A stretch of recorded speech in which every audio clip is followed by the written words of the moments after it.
Shout out to LTTV. Shout out to LTTV. Salute to LTTV in the building, man. Shout out to brother LTTV. Shout out to LTTV. Nobody's LT, and I'm certainly not implying that.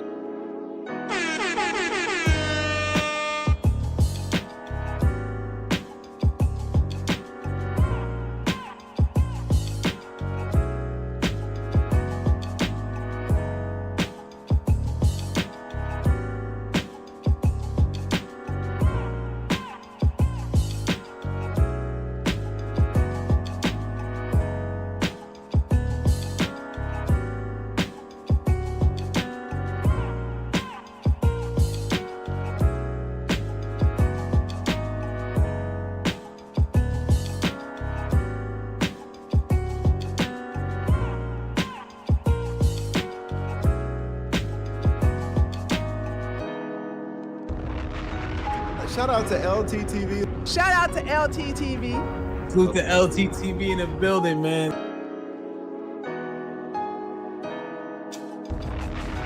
Shout out to brother LTTV. Shout out to LTTV. Nobody's LT, and I'm certainly not implying that. LT cooking your ass.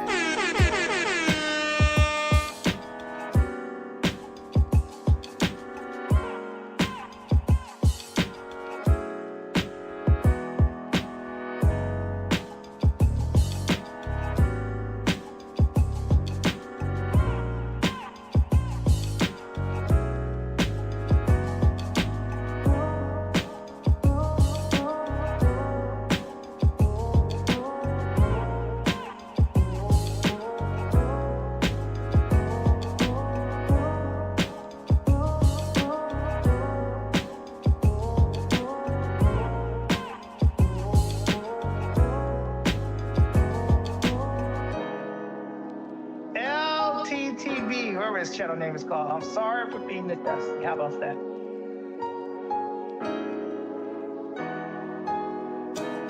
If y'all want to keep up with the news and just shit be going on, subscribe to LTTV. That nigga know everything about everything. I ain't gonna lie.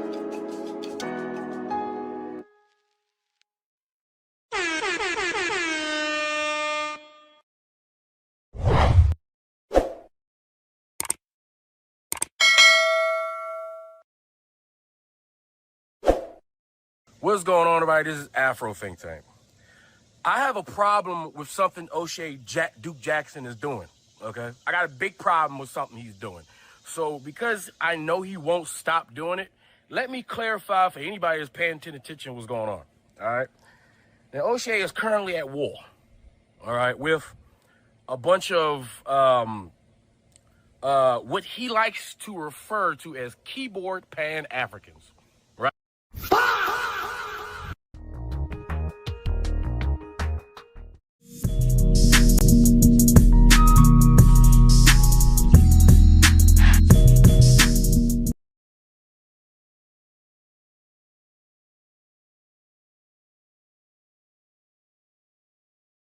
Right?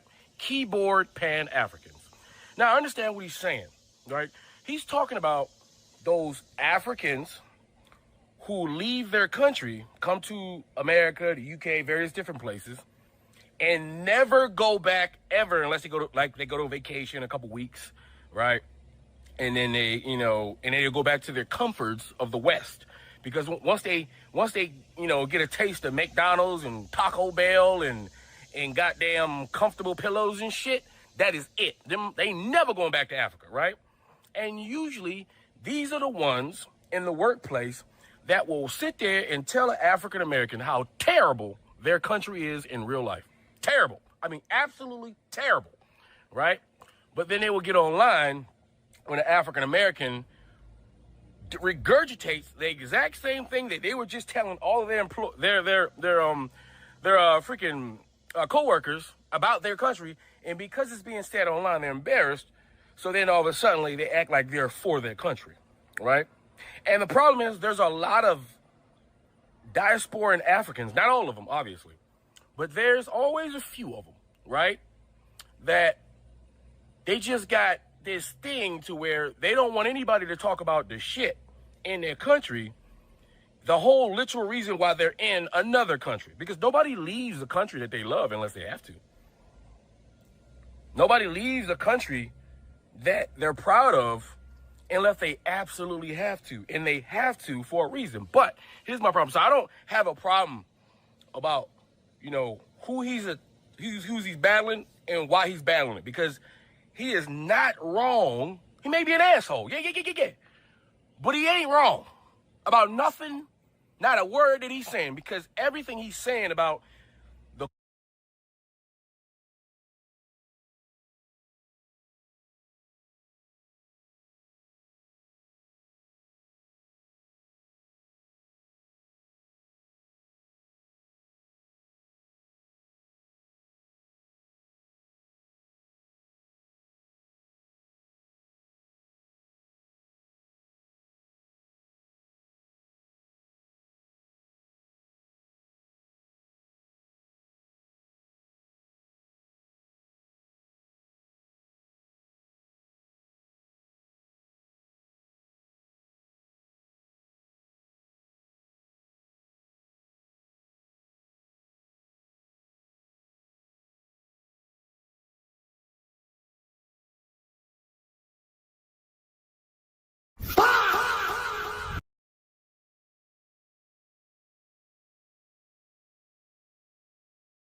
I wasn't muted, chat. I was not muted. My mic, everything was on. I checked the levels. It was not muted. It was dumbass OBS. Once again, reverting back to the default settings when I clearly told y'all when it comes to the settings OBS, Don't fucking touch me! leave it alone. I don't know why I restart my computer and OBS just starts acting like a motherfucking weirdo. And it's like, bro, what are you doing? Keep things the same, motherfucking niggas gotta stream. But for some dumbass reason, OBS wants me to lose my train of thought, lose the speeches that I already gave because I was on mute. And nobody's updated me and said, yeah, you can hear me now, but I damn well know that y'all can hear me. This is some bullshit. This is some absolute bullshit. Now, I'm not gonna pull this back, pause, to try to remember what I was gonna say based on the points that he was saying. I'm gonna remember off the strength of it, fuck it. It's not gonna be verbatim, obviously. It's gonna be paraphrased what I said prior. But it seems to me as if Afro Think Tank only has a problem with the labeling of the people that Oshay's going at. He doesn't have a problem with the message. He doesn't have a problem with the delivery. He said he's rude. He doesn't give a fuck about that.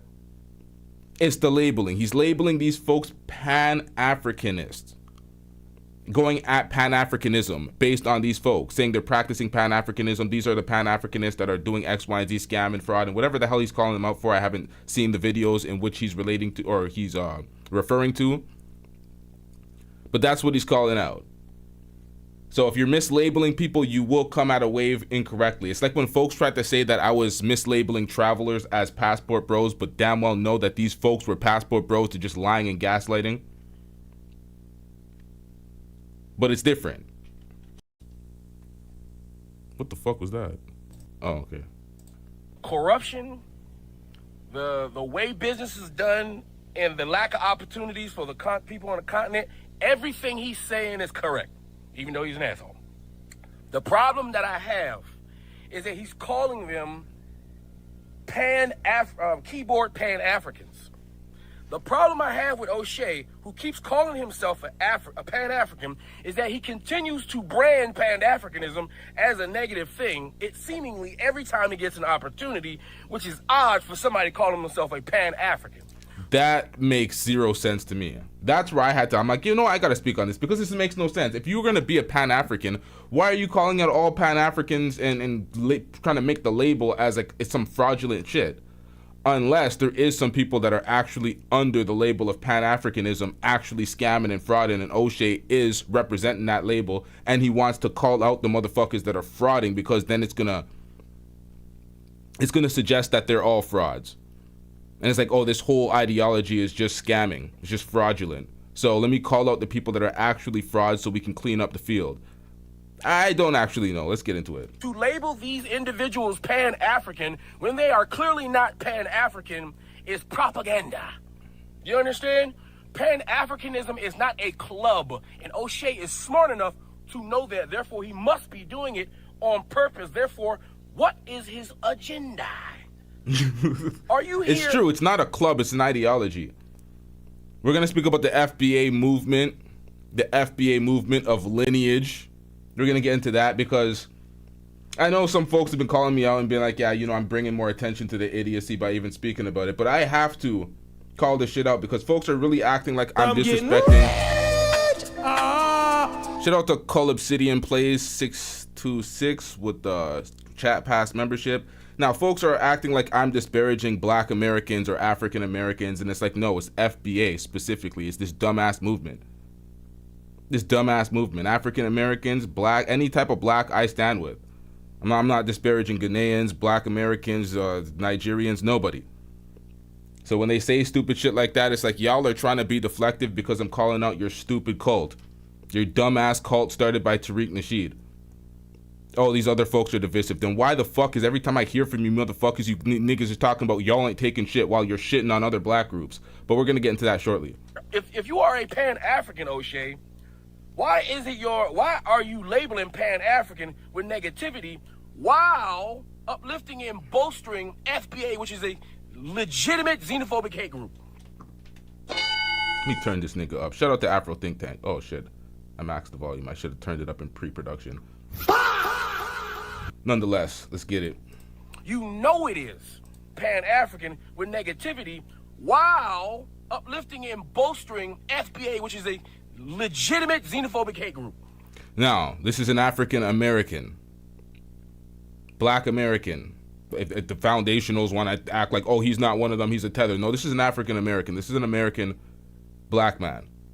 Y'all could try to do all this bullshit and this gaslighting fuckery. He sees through the bullshit. You know it is.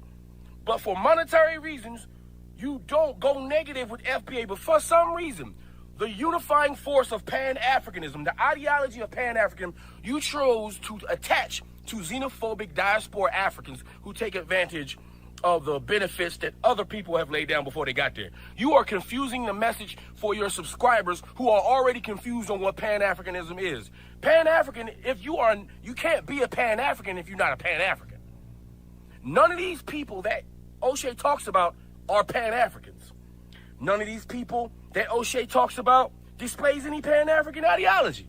Now, shout out to Afro Think Tank and shout out to Oshay Duke Jackson. None of this is some sort of hit piece or let's tear these motherfuckers down. This is just a disagreement in ideas. None of these people even call themselves a Pan-African, and they do, they're fucking lying. All right? Because the only way you can be a Pan-African is to be Pan-African. Pan-Africanism is an ascension. If you are in fact a Pan-African, you've already ascended past the ego. You already ascended. You already know how to conflict resolute. You've already done all these steps. To be a Pan-African is to be on the top of your unity. So why is Oshay Duke Jackson, the guy who says he's in the Pan-African space, the guy who calls himself a Pan-African, the guy I know that does actual Pan-African stuff outside of the internet, but then comes online and attacks Pan-Africanism from the side, from the left, behind. That's what I don't get, because Oshay is the most for his people offline. The amount of work and amount of the shit he does collaboratively with Black people from around the world, it's not spoken about enough. And then he comes online and then it seems like the rhetoric and the shit that he propagates is like hate for other Black groups, and he's constantly shitting on folks. And I'm like, what's going on here, Oshay? Upwards, downwards, labeling other people who are clearly not Pan-African, so that his confused subscribers can associate Pan-Africanism with a bunch of ignorant-ass, xenophobic, hateful-ass continental Africans that's too afraid to go home and fix their own countries, and they rather sit in the West and they rather reap the benefits from those who fought before they got there. That's the problem I got with Oshay in his battle right now. Because he's confusing and he's riding lines. He's playing with the fence. You see, I know I'm not the only one who noticed this. I know that. There are not that many Pan-Africans on YouTube. There's not that many Pan-Africans. You can call yourself a Pan-African. There's a lot of people that call themselves Pan-African, but they don't pass the smell test. They don't pass the action test. You Pan-African. Yeah, like Dr. Umar Johnson, the prince of Pan-Africanism, that all he ever does is hustle and finesse and scam his own community. This motherfucker says blacks from anywhere. Any African nation, any Caribbean nation, anywhere across the globe, blacks can donate. The second a white person tries to put their money in the pot, Don't fucking touch me! and I'm like, okay, so you're gonna continue this perpetual finesse for this school, and you're gonna target your entire community, the entire diaspora of your community, finesse all of us for one school in Delaware, bro? What are we doing out here? Africanism is an ideology. It's an ideology. There are groups who utilize and adopt the ideology of unification under the guise of Pan-Africanism. And I know Oshay is smart enough, so why is he utilizing Pan-Africanism as a verbal word to attach to obviously non-Pan-African, xenophobic, hateful Negroes? I don't understand. It don't make sense. He should come up with another name to distinguish them from actual Pan-Africans, because you disrespecting the fuck out of me, Oshay, calling these motherfuckers Pan-African, even if you calling them Pan-African keyboard warriors. Because we and these niggas is not the same. Anyway, I just want to say that. Is Oshay going to address that shit? Probably not, because he's probably making a whole bunch of bank talking shit about Pan-Africanism by attaching them to people who are clearly not Pan-African, because you know his FBA club members, his FBA who pays him because they watch his shows. Yeah, nah, we're gonna have a sit down with Oshay about this FBA bullshit. We're gonna have to, we have to trace back to the first day when these motherfuckers have been saying, yeah, my lineage is FBA, this dumb shit. Folks, we really have to trace, we have to have a full conversation. Not I make a video, I say some dumb shit, you make a video, you correct all the dumb shit I say, I try to, no, have a sit down conversation and let's speak about this shit. No grifting, actual logical points, rationale. And they watch all his shit, they love to dump on Pan-Africanism. So this person who calls himself a Pan-African, Oshay, decides for the algorithm, I'm going to be a Pan-African who constantly finds a way to shit on Pan-Africanism while talking about people who are clearly not Pan-Africanism, which is definitely not Pan-African.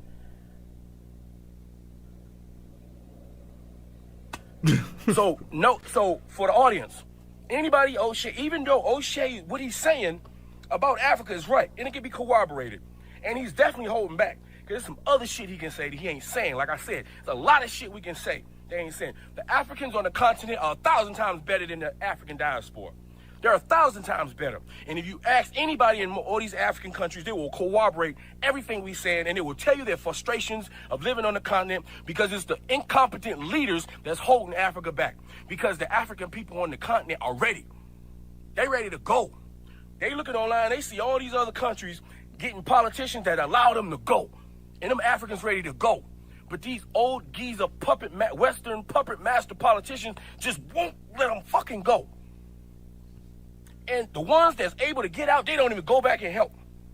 They don't want to be uncomfortable because they too got there. They like going to the town center and going to Walmart. They love that shit. They go to Walmart. They go to Costco. They got a BJ's cars and shit. They got a Subaru. And they like going the speed limit on roads at work.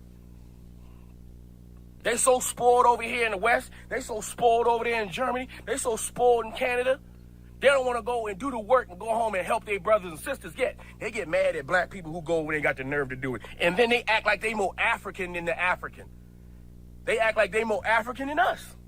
As a matter of fact, a lot of the people he talk about believe that they're better and actual authentic Africans and we not African. How is that Pan-African? Why are you attaching Pan-Africanism to these people?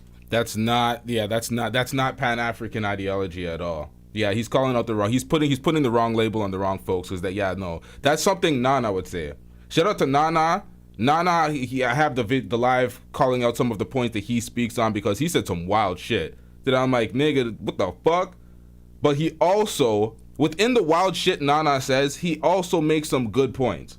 So he would say some crazy shit that would be like seen as some coon shit, and then he'll say something I'll be like, you know what?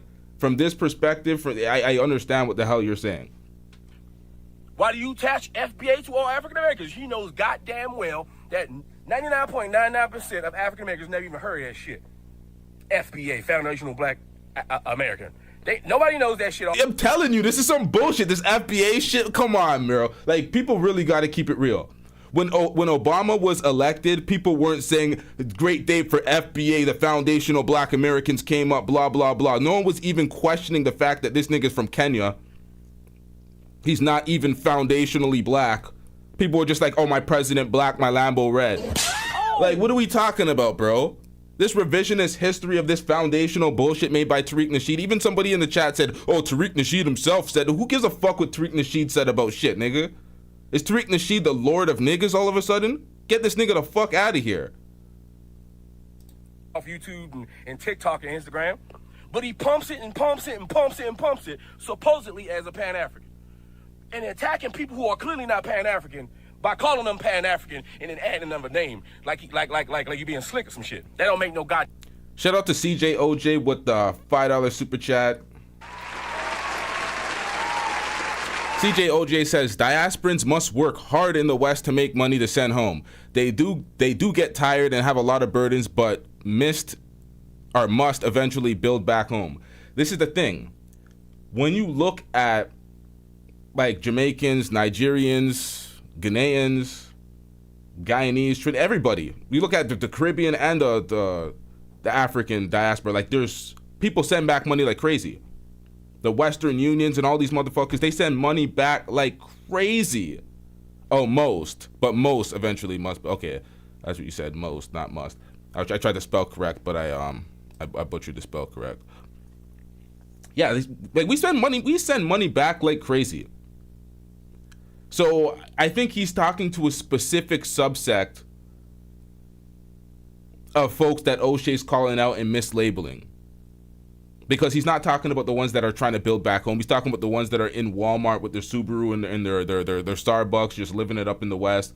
Not saying that. He's talking about a specific subsect of folks. I don't really hear those folks. They don't really touch my algorithm. Everybody that I know sends money back. Damn sense.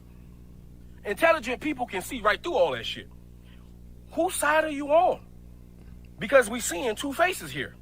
We got the propaganda that you lay down that the people who are not intelligent will never pick up, right? But then we got the actions that you do. Which one is it? Because one is about to cancel the other one, I swear. And how can anybody be on your side? A real Pan-African, it's hard for a real Pan-African to try to be on his side when he's clearly throwing shit out, attacking Pan-Africans and attacking xenophobia. So you can attack these guys, but you can't attack the real enemy that's right in your face called Tariq Nasheed. You can't attack, you let Tariq Nasheed and his ignorance spew every goddamn... Nah, because I heard... I'm gonna play this and let Afro Think Tank cook. But I heard Oshay Duke Jackson calling out Flacco for a scam that Flacco did on his page, which some dumbass course that Flacco's trying to sell to try to... Like, Point and Shoot called it out as well. It's facts. These YouTube courses, they all scamming out here. He called out Flacco, but I'm like, you sat back and watched your buddy Austin Holloman for years scamming it up, switching scam, trying to maneuver into a different clever scam that's even dumber than the last. And he hasn't uttered a word about that. I'm just like, come on, bro. Like, what are we doing here? If we're gonna keep it real and we're gonna hold people accountable and call out scammers, we gotta keep it a stack. Like, how long have we been calling for this motherfucker to call out Austin Holloman and keep it all the way a stack? It's like when we're calling out folks to call out ABBA, when they know ABBA was fucking around with these women. One of his exes recently put out a video that I'm gonna react to soon as well. Another one. But like, folks don't want to talk about it. We put pressure on them because they know it's biased. They know there's certain factions that they don't want to speak out against because they're grifting a wave. We know what's going on out here. A lot of the FBA folks, they're bots. They're faceless YouTube channels. No profile picture. Same dudes angry in every comment section trying to dominate shit. It's like, get the fuck out of here, nigga. You mad at everything. Bunch of dusty motherfuckers. Gay. Obvious shit. Obvious xenophobic, hateful rhetoric. You ain't got no fucking smoke for that nigga. Mm-hmm.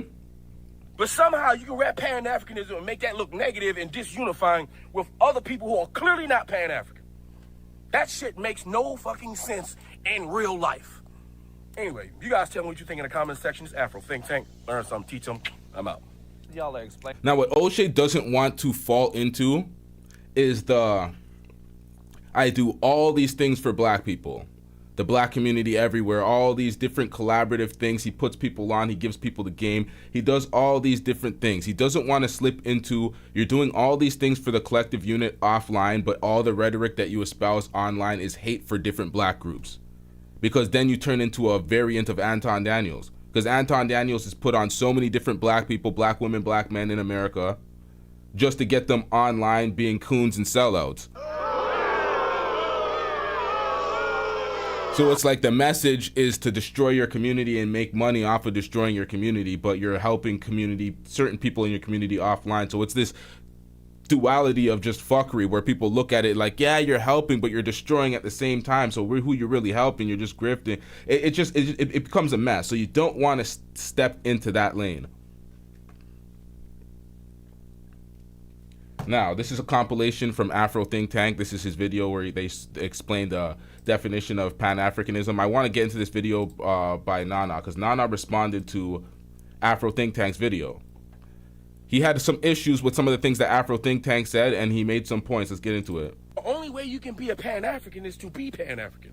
Pan-Africanism is an ascension. If you are in fact a Pan-African, you've already ascended past the ego. Now, this is Nana's edits. He's saying egomaniac ascending past the ego. You already ascended. You already know how to conflict resolute. You've already done all these steps. To be a Pan-African is to be on the top of your unity. Labeling other people who are clearly not Pan-African, so that his confused subscribers can associate Pan-Africanism with a bunch of ignorant-ass, xenophobic, hateful-ass continental... Now, see this? What is continental Africans? We are Africans, you are Americans. We don't need any classifications. This is Nana. This is where Nana's incorrect. Because this is what the FBA movement, Tariq Nasheed, and the motherfucking agents are trying to, this is what they're trying to establish. This is exactly what they're trying to establish. Continental Africans. What he's referring to is folks that are living on the continent of Africa, in the continent of Africa. People that live in various countries, Kenya, Uganda, Ghana, Nigeria, Namibia. He's talking about specific people that are from the continent of Africa. It's not talking about the Caribbeans, because I'm a Jamaican African, a Jamaican Guyanese, Canadian African. It gets very messy. Or like an American, African American. That's what he's speaking about. A Brazilian African. He's speaking about blacks that are continental Africans, those ones that come over and then they're doing X, Y, and Z. They're not Pan-Africans. They're not any of that. When this is what he was talking about when he was saying that certain Africans think that they're more African than Africans that are, like the continental Africans think they're more African than other Africans. It's like some sort of, there's this black supremacy going on. Americans do it with the FBA movement. They're trying to do it like they can call people tethers and they're just above and they create what is black and everybody else falls in line. And then continental Africans are doing the same thing by saying they're Africans and you're Americans. But the FBA movement allows them to establish that merit by saying delineation. Our lineage comes from here. They're basically trying to separate themselves from Africa. So when people espouse that dumbass rhetoric, the Africans are going to shoot back and say we're more African. It becomes this massive divide and this separation because people are falling for the dumb propaganda. When I see these idiots in the comment section, I'm not ever going against African Americans. I'm going against these FBA idiots online. So all the time, keep that into context when you're thinking about the things that I post or the things that I say in the comment section, because I believe they are a cult. They are a hate group, a xenophobic hate group cult ran by Tariq Nasheed and a bunch of insecure idiots that ate the propaganda. That's what it comes. They bought the propaganda. They fed right into it. They assimilated a new personality for themselves. They're legit idiots. I have no respect for these folks. That's why I'm like, Oshay, what are you doing? Are you grifting this wave or are you that stupid? I refuse to believe he's that stupid. Africans that's too afraid to go home and fix their own countries, and they rather sit in the West and they rather reap the benefits from those who fought before they got there. this premise. Interesting argument that Nana makes against this premise. And other people who are clearly not Pan-African, so that his confused subscribers can associate Pan-Africanism with a bunch of ignorant-ass, xenophobic, hateful-ass continental Africans that's too afraid to go home and fix their own countries, and they rather sit in the West and they rather reap the benefits from those who fought before they got there. We need another one. Folk now. I'm hungry, though. I ain't gonna lie, I can go for some fries or something, folks. I ain't gonna lie, folks. I can go for some fries or something. What's that?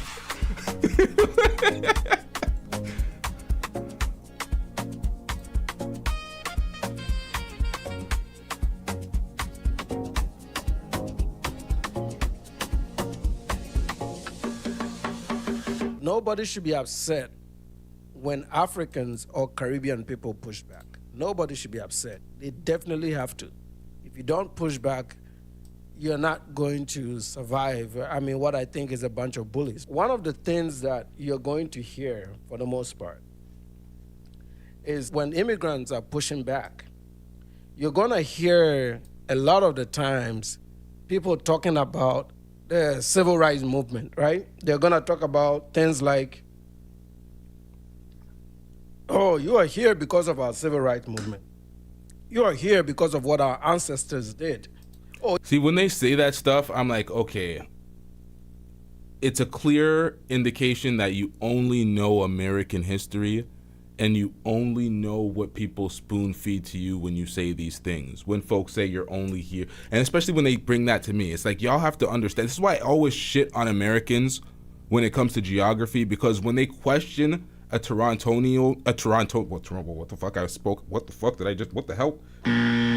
the hell I just get some fuck, would I just have a stroke? The fuck was that? When they question Torontonians' perspectives, saying Torontonians because a nigga from Toronto, I'm like, do you understand the proximity in which to America we live in? We are legitly called Hollywood East because of the amount of productions and shows, TV shows that are on Netflix. We have Netflix production studio in Toronto.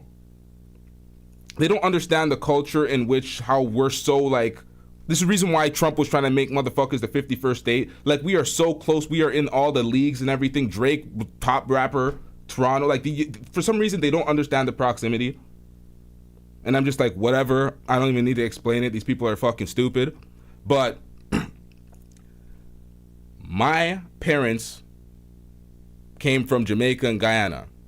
When Jamaica and Guyana got their independence in the 60s, Canada opened the floodgates, and those two countries were the primary countries that got the most immigrants in first. Out of every black nation, Jamaica and Guyana, and my parents are from Jamaica and Guyana. It worked out for me. Now, there was no civil rights movement in Canada. There was no need for a civil rights movement in Canada. They're not a racist piece of shit country. A lot of countries in the West did not have a civil rights movement. We are not here because of a civil rights movement.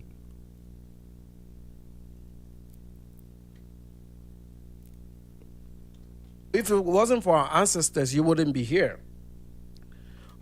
I'm speaking legitly about Canadians. I'm not speaking about I'm not talking about American immigration. I'm speaking about the Canadian blacks. A lot of us are Caribbean. Yeah, there's black Americans here, Africans. I've said this 10,000 times. That is partly true. But you also can litigate what happened then and now. These are completely two different eras, right? And the reason this comes up is that they want to tell you that it's okay for them to insult you, but you cannot say anything back. Okay, so it's a way to put you in a corner where you can't debate, where you can be a critic, where you cannot push back. The idea is to make you feel you're being ungrateful for some sacrifice that whoever said this to you has done. And what they do is use their bullshit lineage as some sort of participation trophy as why they should reign over you. That's why I said this black caste system that they try to be they're trying to implore. I'm not going for. I see this shit. I'm like, this is some insanely retarded shit. It's the nicest way I can put it. It's like, what type of idiots do you think you're dealing with trying to suggest that there is some sort of caste system where we're supposed to beg to black Americans based on the fact that you're born in America as a black person? You're above us with no merit. You didn't do anything. You didn't earn your stripes. So you get on these airways now and you play the identity politics. Oh, there's no reason why DJ Academics and Flacco and Poetic Flacco should be running hip-hop conversations. They're not black Americans. Now let's tear them down because Flacco is Liberian, Academics is Jamaican. It's a foundational spot. It's like, bro, what the fuck? Did you earn anything? Are you relevant in the media space? We're supposed to just give it to you and bow down to you because you're a black that's higher on the caste system than us? Are you niggas stupid? Who going for that? Who going for that? And you can't tell me you don't understand the concept of what the fuck is going on. Because it's peak idiocy. And I'm not sparing anyone's feelings. I'm calling it stupid in the most ways that I can. Mind you, these people that will tell you this have never sacrificed for anybody. not even their own family, right? If you look at the data, some of these people can't even sacrifice for their own children, right? So now the question becomes... Now, as much as Nana's calling out the FBA stuff, he's also guilty of trying to do some sort of African supremacy, as if people from the continent of Africa are more African than every other African, so we're less black than. So I'm like, oh, we're the watered down ones now. And I'm like, no, we're not doing that either. We're not doing that either. What is the weight of ancestral sacrifice, right? Because humans, we are multi-generational. Every group of humans come in, they do their little bit, and some of that benefit, good or bad, will transfer to the next generation, and it's expected of them to do their best. But as humans, there's also a tendency for us to discount modern era and modern success. Now, when I seen this, I'm like, this is peak manipulation. I'm like, you are trying to get me on your side with this point. Because, of course, the modern shit is definitely unappreciated with LeBron James. And the meat hugging from these Jordashians is disgusting. So it's like, clearly LeBron is better than Jordan. But if you let the media tell it and the indoctrinated folks, oh, Jordan's better, 6 rings, 6-0. And it's like, okay, are you going to dive into everything else which makes LeBron better? Or are you just going to simplify it to the finals record? Knowing that championships are much harder to come by now. Stacking multiple championships in this era when everybody get one, it's insane. And if I put it to you right now, that we, this generation, the last 20 years of this world has been the... Okay, this is what I'm talking about. You guys got to stop main charactering everything. Nobody gives a fuck. Lies you tell. I'm talking about my Canadian experience. We're all black. We're all in different regions. We're not putting your pain and your suffering first before we start thinking about our own. And that's the issue. I didn't even read half of this. I'm hearing Akata, all this. I'm like, great, cool story. No one gives a fuck right now. Shout out to you, baby. You've spent a lot of money on my channel. You supported. But it's only when it's for y'all folks. Like, I don't understand the disconnection. The disconnect is obvious. We're telling folks that, you know what, let's play. I'm not getting too sidetracked. Fuck that. Let me get back into it. Richest humans have ever been. These last 20 years has been the most technologically advanced that humans have ever been. Like, this is just a flat out lie. But when I go back into this, calling us slaves, Caribbeans, calling y'all slaves, Caribbeans, we were slaves. America, does America know anything outside of America? Do y'all even know that the Caribbean is North America? Are y'all that lost? Like, do y'all understand that we were on slave plantations picking sugar and shit? Do y'all understand that we had to fight 2 maroon wars for freedom in Jamaica? Y'all don't know anything about anything but yourself. And everything has to come back to y'all feelings and when y'all hurt. It's like we're all black. We're all trying to build together. We're not just sympathy for one and just, what are we doing out here? Sometimes when I hear this shit on the internet, I'm like, what's wrong with you folks? If you do this relative to inflation, this is the most prosperous group of individuals globally. Poverty levels are much lower globally. So this is the best time for humans globally. And this success has been made through the people that are working right now for the next generation of humans. I mean, I haven't even talked about the advances in medicine and science. You know, now one thing we are definitely falling into the problem of that. I don't know if Nana is aware of this, but Gen Z is the first generation that didn't surpass the intelligence of the past generation. Every generation has out-succeeded intelligence markers from the past generation. Millennials, we're the last. It stopped with us. Everyone that's Gen Z, they didn't meet the marker. And I'm like, what happened? Y'all have AI, y'all have all this advancements in technology, and yet y'all are just not meeting the mark? Pharmaceuticals. This is the best, I would say the most productive group of individuals. It's our generation. We have been. Yet we don't get any credit. I mean, I'm talking about them from the Gen X's through the millennials, right? We've produced the most richest people that ever lived on this planet. This generation, these last 20 to 30 years, that has been possible, okay? Now, when you look at all of these things, and people... See, the problem is there's no money. There's no money in keeping everything together.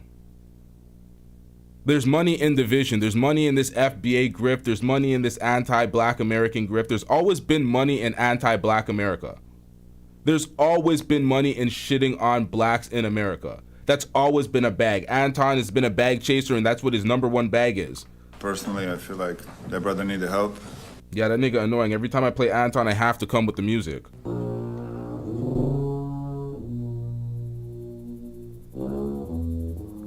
But it's set up for this. It's not set up for us to prosper and build together and build actually make content that's not just disparaging each other. When I look at Nana, some of Nana's hate or I don't want to say hate, disdain, same shit. The fuck am I talking about? when I listen to some of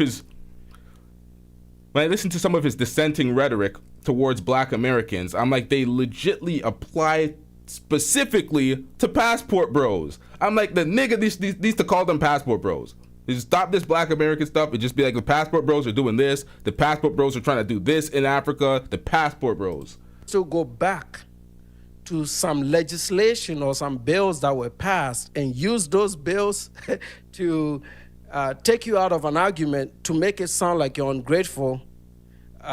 Do not fall for that nonsense. It's all I'm saying. Because here's the thing. What they fail to tell you is that, fine, it's incredible, and I don't like to not give people credit for what they've done. It's incredible that the Civil Rights Act was passed. It's an act, okay? Now, this act also involved white Americans.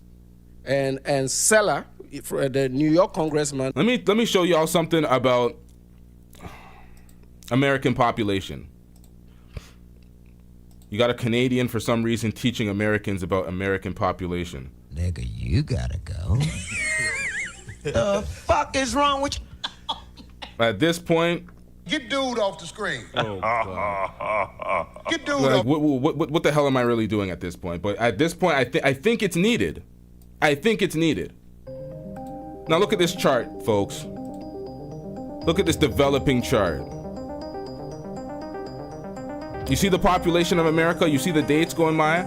This is right. There's certain things in the screen that's blocking the way. This is 1824. This is ethnic groups in USA. All right, this is the population. English, 4.6 million.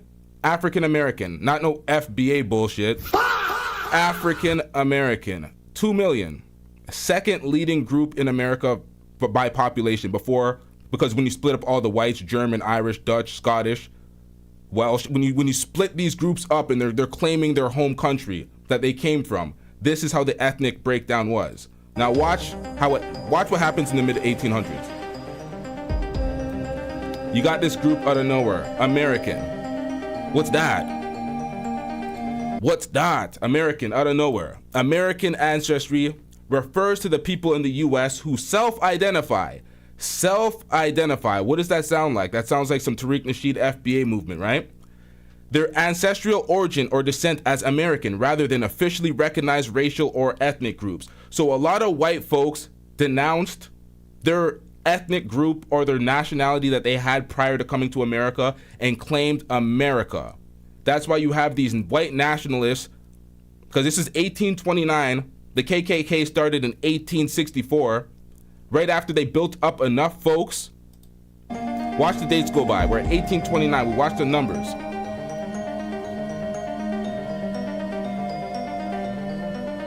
It's going pretty slow. I should have put this on 2x speed. We're at 1835. Look at the numbers. Now, what I needed to do is get the fuck out of the way of the text. The majority of these are visibly white Americans who are far removed from and no longer self-identify with the original ethnic ancestral origins. All right, chat? They tend to be Anglo-Americans of English, Scottish, Irish, Welsh, Scottish, and British ancestries.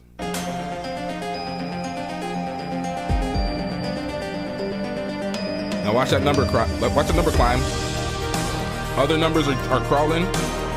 They're regressing. This number's climbing. We're at 1843. What have you noticed? You've seen a German influx, an Irish influx. African Americans numbers are growing, but they're not the second most recognized group in America halfway through the 1800s. Look what happens. Look what happens.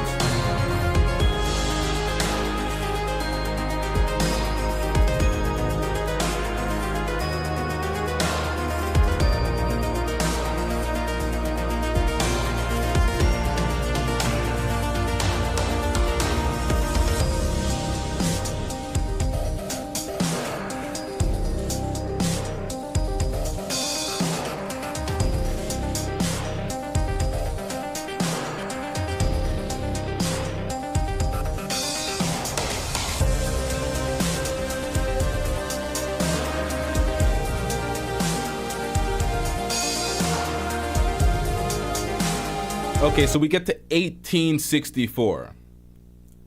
Now the American coalition of whites that denounced their past ethnic groups, 2.6 million. They're closing in on this number of African Americans. They're starting the KKK now. They're feeling strong and empowered and emboldened enough because they renounced now it's a white country. They're looking at it. They're looking at the ethnic makeup of the country, German, Irish, English.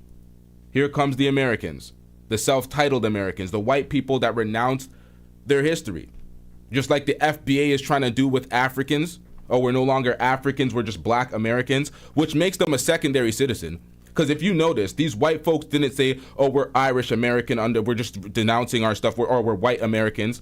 They just said American. They didn't say foundational white American. They claimed American. What the FBA movement essentially does is say, yeah, I'm a second-class citizen. While we are all Jamaican and Guyanese and whatever our origin is, you guys come with this caveat of foundational black American, secondary citizen, can't even claim the country. Oh! The fuck are we doing out here? And look at the boom. Look at the number boom as soon as 64. Then the number's just going. KKK movement started. Look at the numbers. Let me hit a fast forward because this takes a while. It takes a while for these numbers to climb. But a lot of these people renounced their ethnic origin, and look at the Americans number. Who are these Americans? Do you see Native American anywhere on this list? They dropped off a long time ago when it comes to relevance in the country. Oh no, never mind.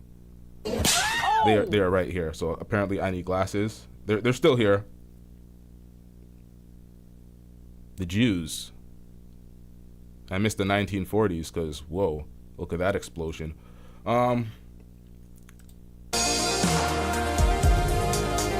All right, we get the point, right, chat? We don't got to go through this entire boring ass history lesson. We can wrap this up here, right? All right, let's get back into Nana's breakdown.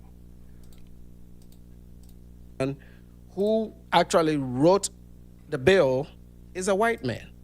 Yet you don't hear black Americans give any credit to white Americans that were involved in making these rights possible. Now, I'm not going to get deeper into what the Civil Rights Act of 1964 is. A lot of you live in America. You already know this. But I'm going to talk about what the key components are, okay? Because when you hear an act, people make it sound like there were guns blazing to make something happen. That is not true, okay? What are the main, and I itemize the main tenets of the Civil Rights Act. What did it do? Provision 1, it ended discrimination in public places, okay? We can put that in the column of desegregation. On paper. This is what's hilarious about America, because on paper it did that. In reality, not quite, but almost. Okay. Saying that we should all come together, the two races, or whichever other groups were here, right? So that's what it did. It's a bill in Congress, okay? Just like Obamacare, just like all the hundreds of bills that are passed every session, this was a bill, but a very consequential bill, okay? I'm never gonna minimize the importance of this bill. But I think what us and a lot of commentators on the internet forget to talk about is they fail to see that this is just a piece of legislation, and the only time there's enforcement is if somebody violates. It doesn't mean people do not violate, okay? Because I can say that, yes, there is no discrimination officially in public places, but there are still places in this country where black people or melanated people cannot go, okay? Ban discrimination by state and local governments, okay? So this is now the federal system, the local system, same discrimination, okay? So the first two tenets are still discrimination. Then school desegregation, all right? Title IV allowed people to go to school regardless of your race. You could go to a white school, all right? Now, if you think to modern times, yes, legally you can ban people from going to school based on their race, okay? That's the law. But if you make enough money and you go to live in a certain parts of suburbia in America, you're almost guaranteed that you're gonna achieve some level of segregation based on income. So these divisions are still there, all right? Then equal access to federally funded programs. Now, I mean, if you are here and you're not really interested in federal funded programs, this really does not apply. This is for people that want to do federal contracting and all kinds of things, right? The 5 is one of the biggest things. Employment discrimination, right? It prohibited employment discrimination, which meant that the subsequent bills, like the Immigration Act, allowed for people to migrate to the United States.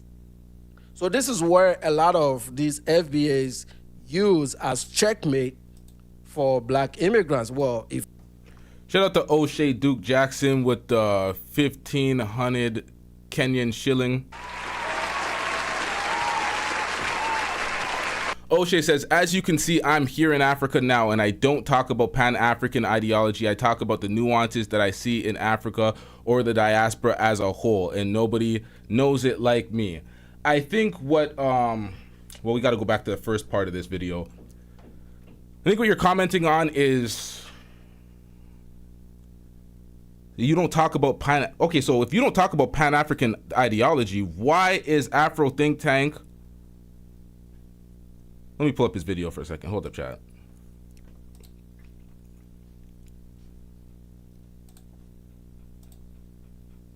Oh, god damn it. I already downloaded this video, so I gotta go to his channel. Jesus Christ. Alright, hold, bear with me, chat. We gotta get all these details in here. Shit. Afro think. Nigga, damn it.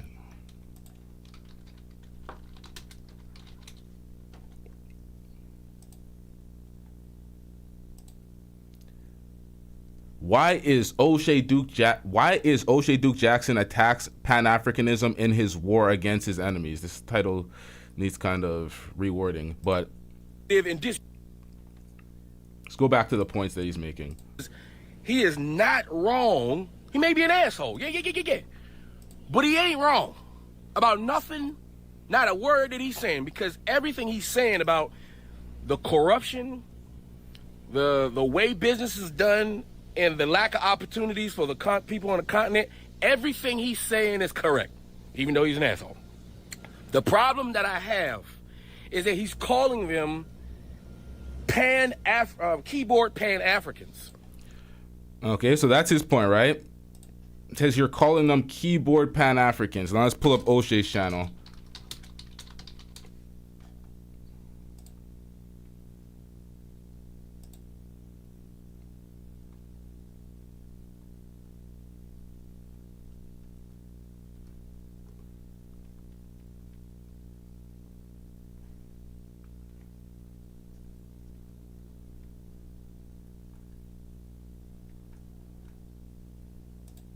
Damn it. God damn it, chat. Hold on. The fucking struggles. Hold up.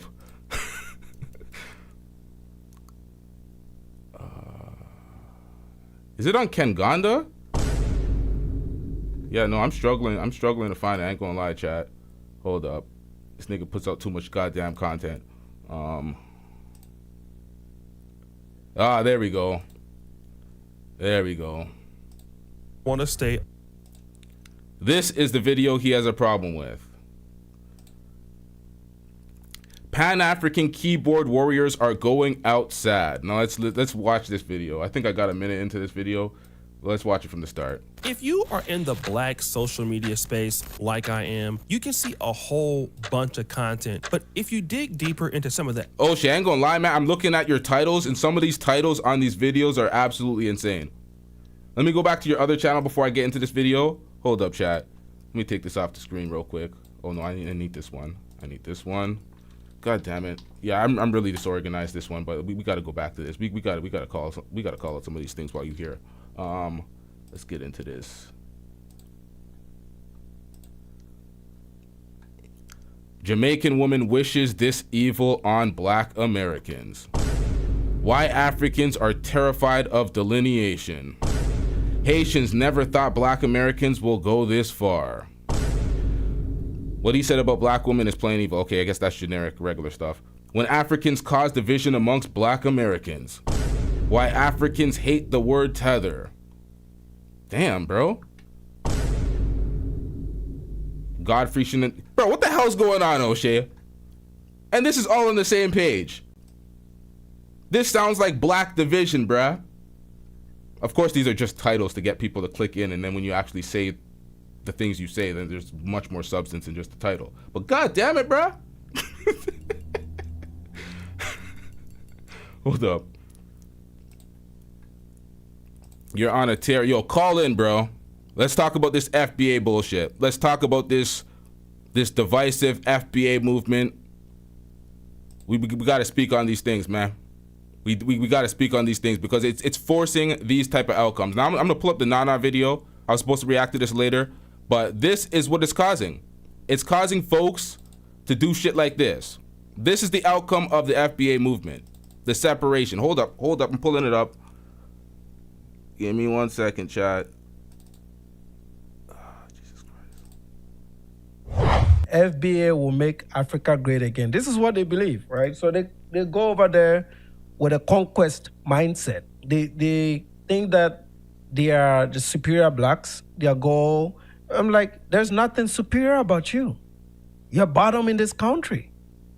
Black immigrants have surpassed you in America. They should have a more leading role because at least they are from Africa. They are connected to Africa. Your lineage is here, remember? So this is what I'm talking about.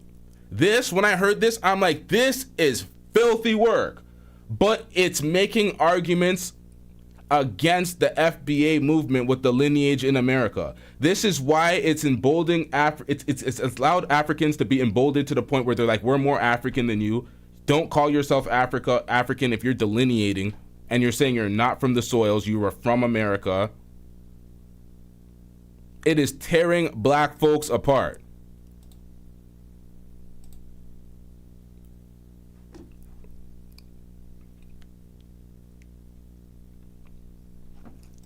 For somebody that believes that their lineage is here, why are you there? I've said this to black immigrants.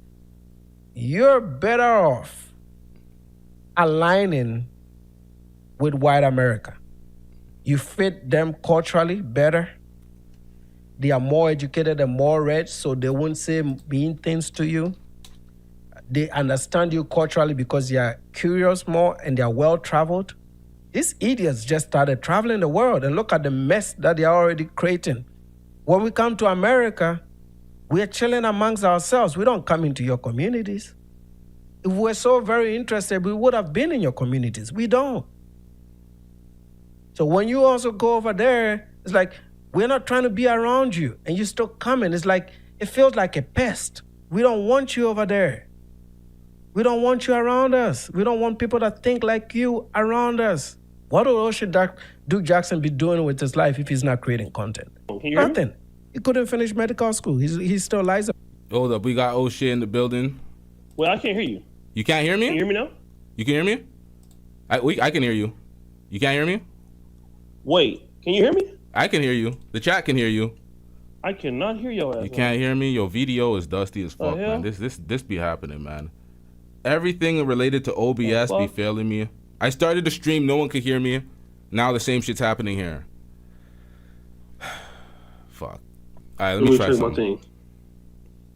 Audio source. Hello? Can you hear me? Yeah, we can hear you. Maybe drop off and call back in. What am I supposed to do here? I don't know what you're seeing on your phone. Are you on your phone or on your laptop? Shit. So Tati, hold on, let me turn my camera off. Alright, hold up. Let me take you off the screen. Nigga, I'm trying to get on this thing. Can you figure out how to do this shit?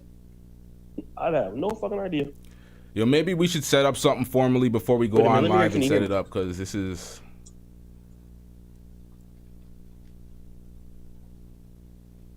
What in the fuck, nigga? Yo, this is worse. Over here laughing at me and shit. Nah. This is my shit. It's video, bro. Listen, if we did StreamYards, this would be seamless. I can't hear him though. I'm trying to see. Maybe it's the audio is not picking up. Man, I'm telling y'all right now. Nah, I can't hear you, Oshay. I think we're gonna have to set up something formally. This is what happens when you're running video, man. Video is very unreliable. It's very unreliable. This happens a lot. This happened with the Lucky, the collab. This happened on the last panel when who tried to call in? This happens, bruh. About it. You know, he's able to remain relevant due to the talent that he sourced out of Africa. You know, like you will never find me in Black America. Like I'll never go there. This is what Black America. Are you talking about like a majority black city? Like a Detroit or a Wilmington, Delaware, or even at Atlanta, because he lives in the Dallas-Fort Worth area. Dallas was so bad that Dallas made Kevin Samuels be Kevin Samuels. Kevin Samuels was like, fuck this shit, dating, everything fucked up in Dallas. Dallas made Austin Holloman a passport, bro. Dallas is different, but the Fort Worth police is actually, they're on the next level. I've seen a lot of shit on Fort Worth police. They actually do good policing outside of every other motherfucking county out here where they're just killing motherfuckers. But Fort Worth, I've seen them do some really good police job. And I don't give police credit for anything. I'm always cooking police. But the Fort Worth police, next level. Well, I think the black people of today are the bigger neocolonialists. It's not the white folks. See what I'm saying? He's talking about black folks being new colonialist. He's talking about the folks that are coming to Africa. He's generally speaking about passport bros. A lot of his disdain is for like Austin Holloman. He throws Oshay in the same group. White folks, they got no issues with us. They enjoy Africa. I mean, white people have a blast in Africa, man. Oshay is making... Nigga, you gotta go. The fuck is wrong This comment was insane. Nah, what the hell was this? It's not the white folks. The white folks, they got no issues with us. They enjoy Africa. I mean, white people have a blast in Africa, man. Oshay is making is referring to us, he changes his accent to mirror the accent of the shit that they showed them in the movies growing up here.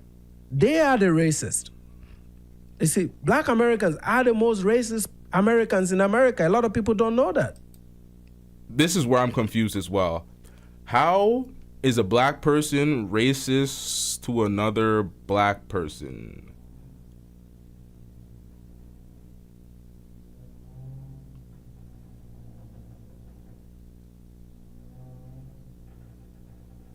Maybe being tribalistic. I don't really get the racism component. Hate white people, celebrating the stabbing and killing of other people. That's what they do. And when they are not doing that, they are killing themselves. And this is what we are allowing into Africa. Like East Africa, man, wake up, fellas. When are you going to put a stop to this? You have to discriminate. It's not hard to tell, right? They have the hairline. You can pick them out in the airport. You can tell. Bro said they got their hairline. You can pick them out in the airport. Yo, what the fuck? Yo, Nana, what the hell is this, bro? They got that discriminate against them. They got their hairline. You can see them in the airport. Bro, this is nasty. Oh, an East African from these guys. Soon as they arrive in Jomo Kenyatta, you send them back. And now they are even demanding that they are going to change how we do things in Africa. See, this is where I come in. Because I'm cool with Oshay Duke Jackson. I'm cool with Afro Think Tank. I'm cool with Nana. But every single time I try to do one of these breakdowns, and I try to put everything in perspective and be like, hey, you're wilding on this, you're wilding on this. Let's bring this back wholesome. Let's do the black family thing. It always goes left. It always goes left. Everybody looks at me like, nigga, you gotta go. The fuck is wrong with you? It's never worked.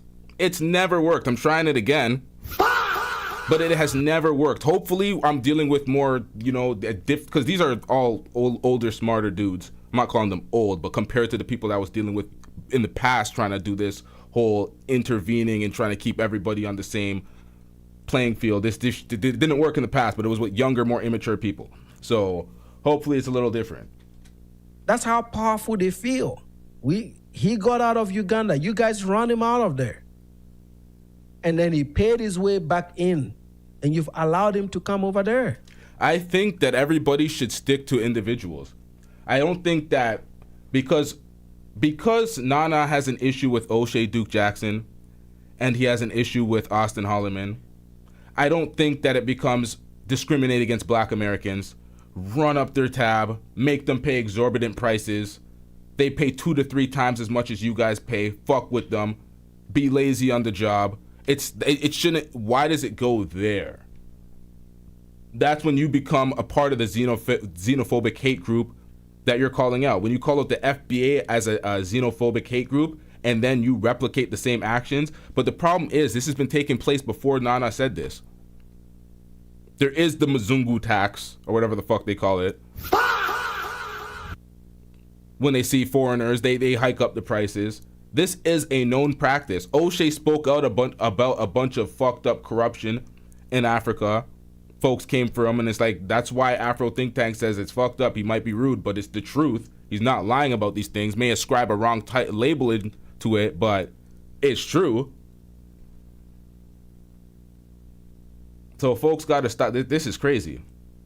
We need to spread these videos out so that the Africans can do African things, which is increase the prices on them when they have an accent. Hello? Overprice them. Can you hear me? You know? Yeah, I Make can hear it you. very expensive for... I can't hear him. You can't hear me still? What the fuck is going on? Oh, let me fix this. Oh, yo, holy shit, this is my fault. Yo, oh shit. Hello? You can I hear you now. Can you hear me? Okay, yeah, man, this is my fault, man. Everything restarted when I started this damn OBS. That's why I didn't realize this wasn't connected. Okay. Yeah, man. What's going on, bro? Nothing much, man. I'm just struggle streaming right now. I don't know what happened. This is what happens sometimes when you take like a day or two and you reset stuff. For some reason, the OBS trips out and all of a sudden I'm struggle streaming with all of my settings that are not in coordination the way they're supposed to be. I have to redo everything on the fly right now. As you can see, it's pretty rough, but yeah, we're here. All right, we got you on the screen. I'll finally get a chance to get on one of my favorite streams, man. You know, I've been a big fan for a long time. You, my brother. You always call it down the middle. I hate that you had to beef with the one Nigerian dude, man, that was crazy. What was his name? The one in Wisconsin? Duke the Don. What happened to that nigga? Yeah, he was funny, yo. He disappeared right after that beef because he was threatening lawsuits against.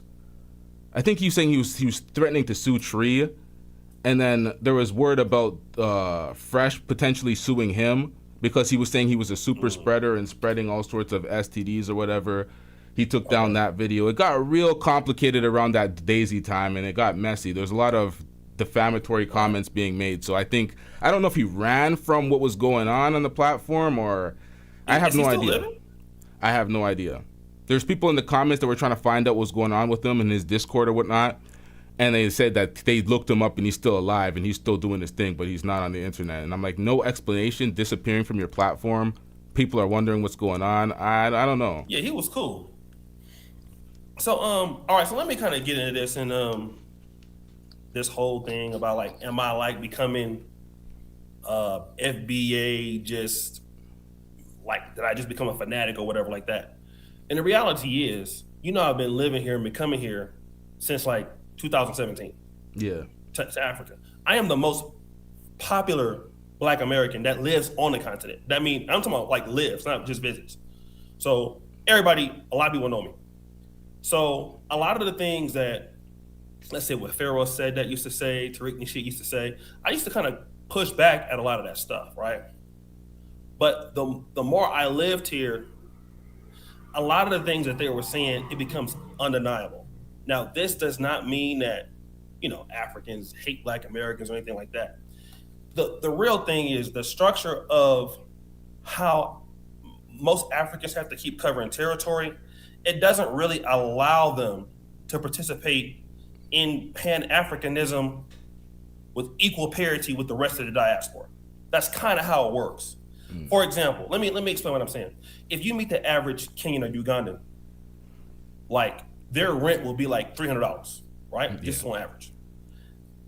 You can meet a girl, a lady is hella fine. If she comes from, let's say, Nakuru to Nairobi, she will then have to be a woman. She will have to pay for her kids, her mom's school fees, her other sisters and brothers, things like that. So then they might get a job, might get exploited. The job may pay $150. So now the young lady or the young man has to find out like 3 or 4 or 5 different businesses to try to start. Of course, they can't do all of them and they don't end up doing well. So the corruption is so bad, you know, as a Black American, or let's say for you coming as a Canadian, you know, they want us over there because we don't really have a lot of ties to Africa. So we're not going to interfere. They would rather us do well than the locals because, hey, you know, the locals will still send in money for remittances, and then people like me and you come and develop and everything's okay. The problem is that once these people, they have to leave. Like, if it's not a war breaking out, the economy is so bad, you have to leave.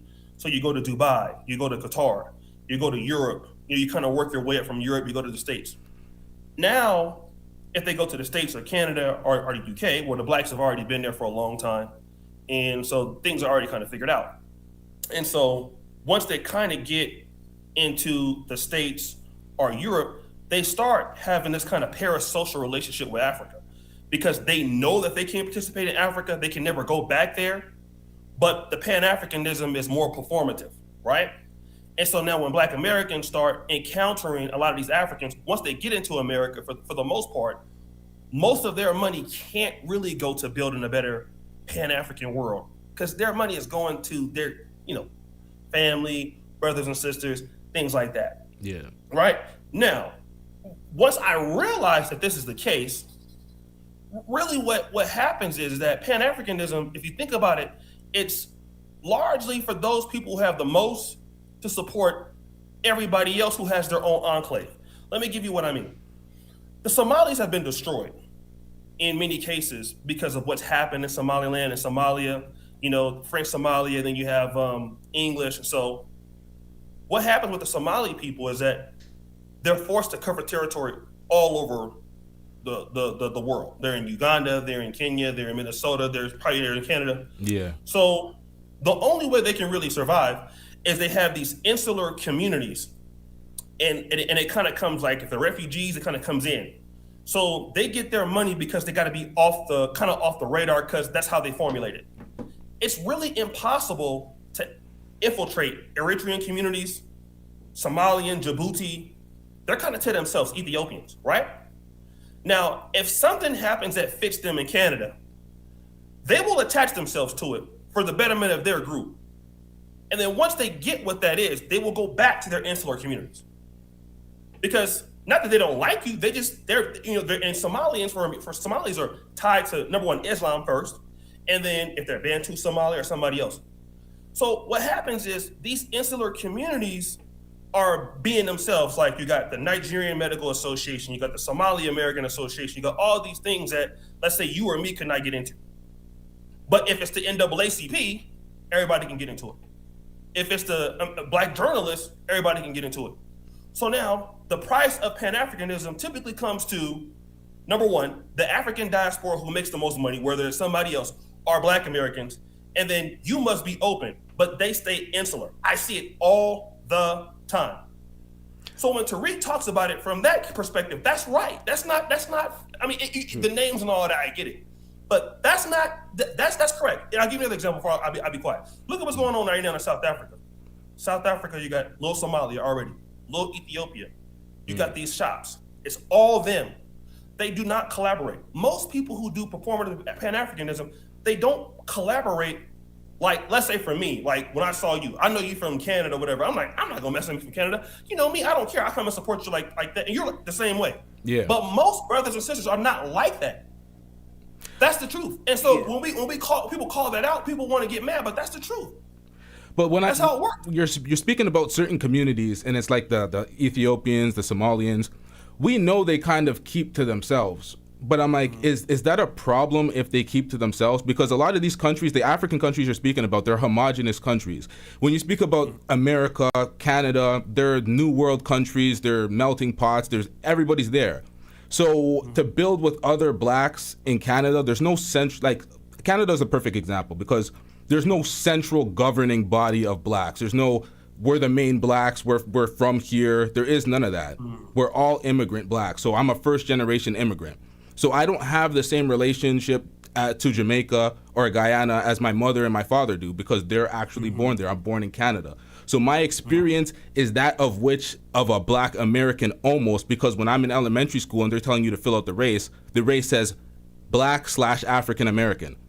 I'm not American at all, but that's what it says in Canada. That's how they treat it. They see everything from a different type of perspective. You're black here. So they don't, the government, the white structure, they see black. They don't see individual structures. Certain groups, they build by themselves. They don't really interact. They don't intertwine. A lot of Nigerians, some of them will interact. Some of them will kind of, get into the main group of what's going on, central black. But other groups, the Somalians, if they're in the hood, a lot of them they're kind of with us. And then some of them kind of build in their own community. So we don't begrudge the ones that don't participate in building with us. If they're building and they're building good for them.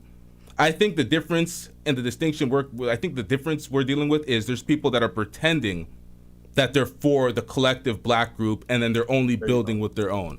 I think that is the distinction.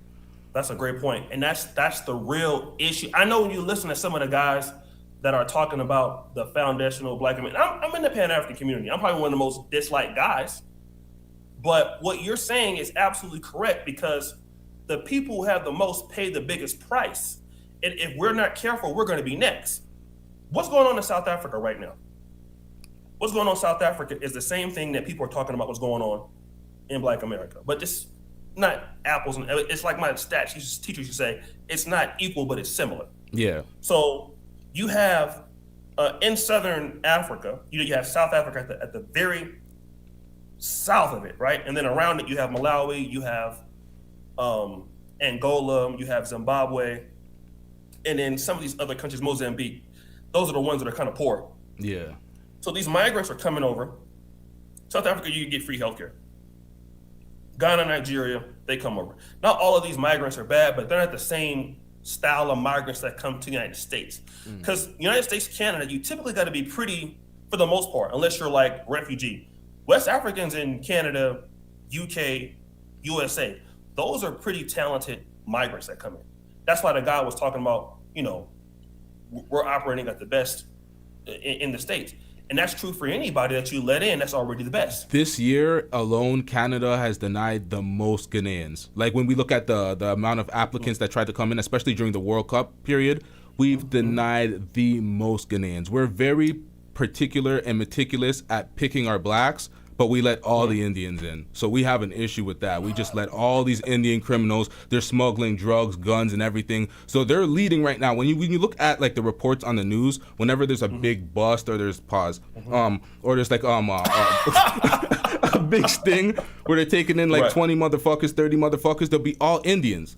And they'll be smuggling drugs, they'll be smuggling guns, they'll be doing, they brought in Indians indiscriminately, and they look at blacks and they pick and choose, and they're meticulous, and they make sure that they bring all the best ones.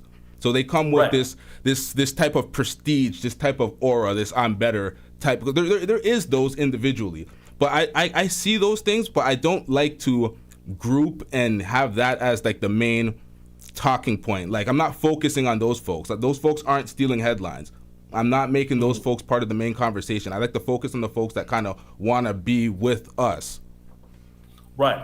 And like I said, when he talks about the blacks are doing very good, no disrespect to some of these countries, because I've been to some of them, right? I would argue that the Nigerians and the Ghanaians that go to the United States are not the same ones all over the world. The reason why Ghanaians didn't get in, because they have a reputation like the Nigerians for scamming. And once your country gets known for scamming, it's worse.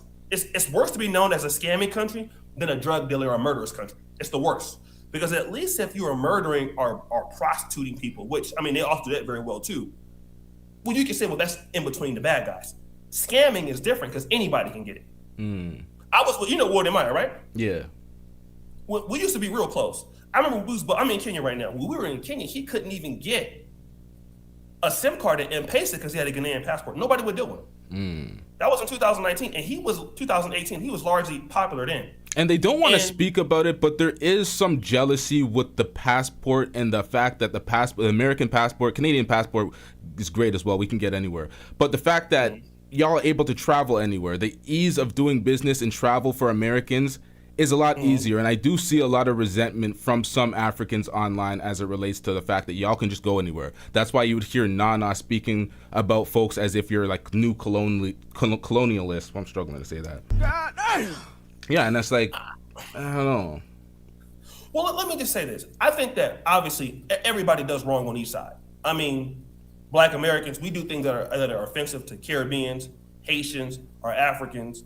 And when they have something to say about us, we cannot just be bigots, right? And just not listen, because we make those mistakes. I make those mistakes. I have made those mistakes here. The issue that you have to understand, I think that the FBA people have with Africans, it's not that I don't think FBAs are the people in the FBA online community hate Africans, because if they did, they just probably wouldn't even talk about them. The reality is that I think everybody wants to be together, but there's a lack of parity. And my argument is, when you come from a system of gatekeeping, not having a lot of opportunities, which happens in a lot of Caribbean countries and African countries, a lot of tribalism involved in that. It's just very difficult to be collaborative because you don't come from that sort of environment. Like as a Black American, I mean, I grew up in Del Paso Heights when it was 30 years. If you ask Google Gemini, what's the most consistently bad neighborhood over this 40-year period? And no doubt about it, it's Del Paso Heights. But even in that, we're all the same culture for the most part. I can go to any Black church in Philadelphia. I know all the songs. I ain't even got to be there. I know all the songs. I know all the foods. So as a community, we're more collaborative because we're all one main group. And I would say even some of the people in Nova Scotia, Canada, you have some of the Black Americans that went there. Yeah. So if I would go there, they have a little bit of different accent, but I would still understand almost all of the culture. When you have, a lot of tribalism pinched in, it's hard for them to kind of work with people. And at the same time, these people want to be in the Pan-African world, but they gatekeep all the time. I mean, not even just me. Leave us out. You ask the Nigerians about each other. Yeah. I mean, I'm an insider. Like, I understand when somebody goes to Qatar and somebody says, Oshay, can you send this money to somebody because I don't want to give to my dad or my mom because they'll spend it. Like, the biggest issues that Africans have are not even really with us or Caribbeans. Like, Nigerians gatekeep in America. Like, a lot of migrants fail in Canada or the United States because Nigerians won't even give them information. Or Ghanaians won't give them information. So now if this happens in between you, then it's going to happen with us. Now, and when it happens with us, the problem with Africans is they're more passive aggressive than we are. Yeah. Black Americans are very much tell it like it is. Yeah, but let me just say one thing. I think there is a difference between the FBA online movement, which we're seeing online, and African Americans as which we know y'all to be. Because the FBA movement, they come with a different level of disdain and animus, and it's always respect me while I demean you, disrespect you, call you a tether when there's no behavior related to it. It's just, why are you speaking about American topics?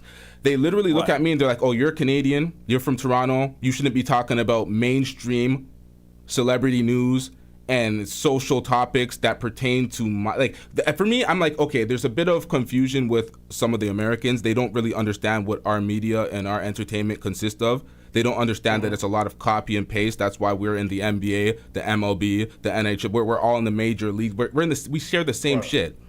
So when they say that, it's like there's this disconnect. And because of the FBA movement, it kind of just ostracized a whole region of blacks in Canada. Same with it started with the Kendrick song when he did the Not Like Us shit.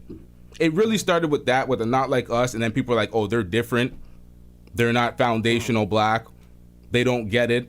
They put Drake in that label, but Drake is foundationally Black American because his father is African. He's from Memphis. Yes. He's not Caribbean. Yes.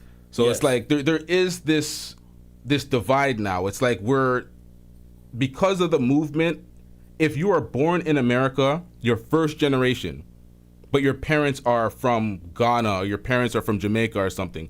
For some reason, now you're not black or you're not American enough to represent or speak for black people or anything that you've done your entire life. There's this disconnect where it's like, you're a celebrity, you created your status from being a celebrity, you got your fame from doing what you're talented for, like Godfrey. I'm gonna use Godfrey for example because I'm a Godfrey supporter. You've been putting your foot on Godfrey's neck recently.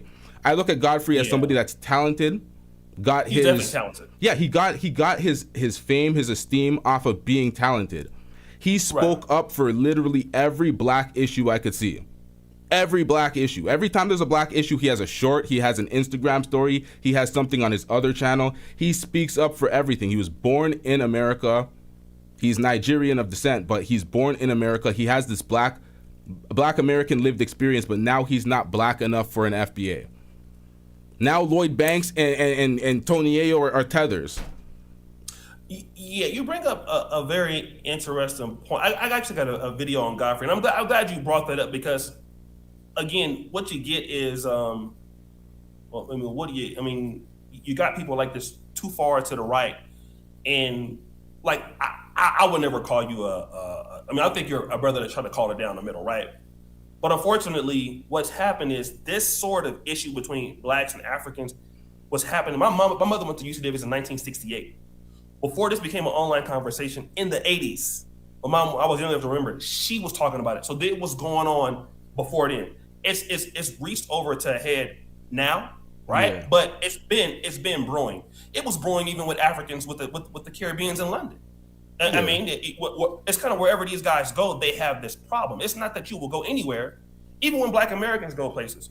If we come and live in Canada, you never hear anybody say Black Americans have these issues with Canadians when they live there. They just don't.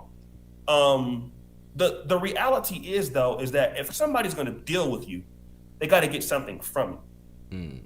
That's pretty much what it is. You know, even me as a bear creator, I don't like whatever I see you come on, I always try to support or whatever, right? That's just my nature, right? I'm like, oh, okay, this brother is cool, you know, let me support. One of the criticisms I have with Africans, and when people deal with them everywhere, it costs too much to deal with them.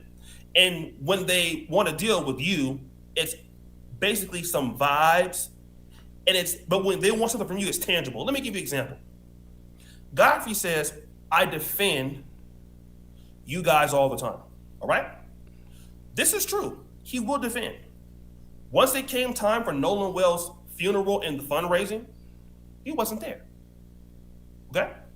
Now, when Godfrey's comedy special came through, will.i.am, who was raised by African-American mother and a father he never knew, he grew up Black American, he gave $20,000. When Godfrey needs something, go look at that. You see all these names, Tariq, LaShante, all these Black Americans is given to you, right?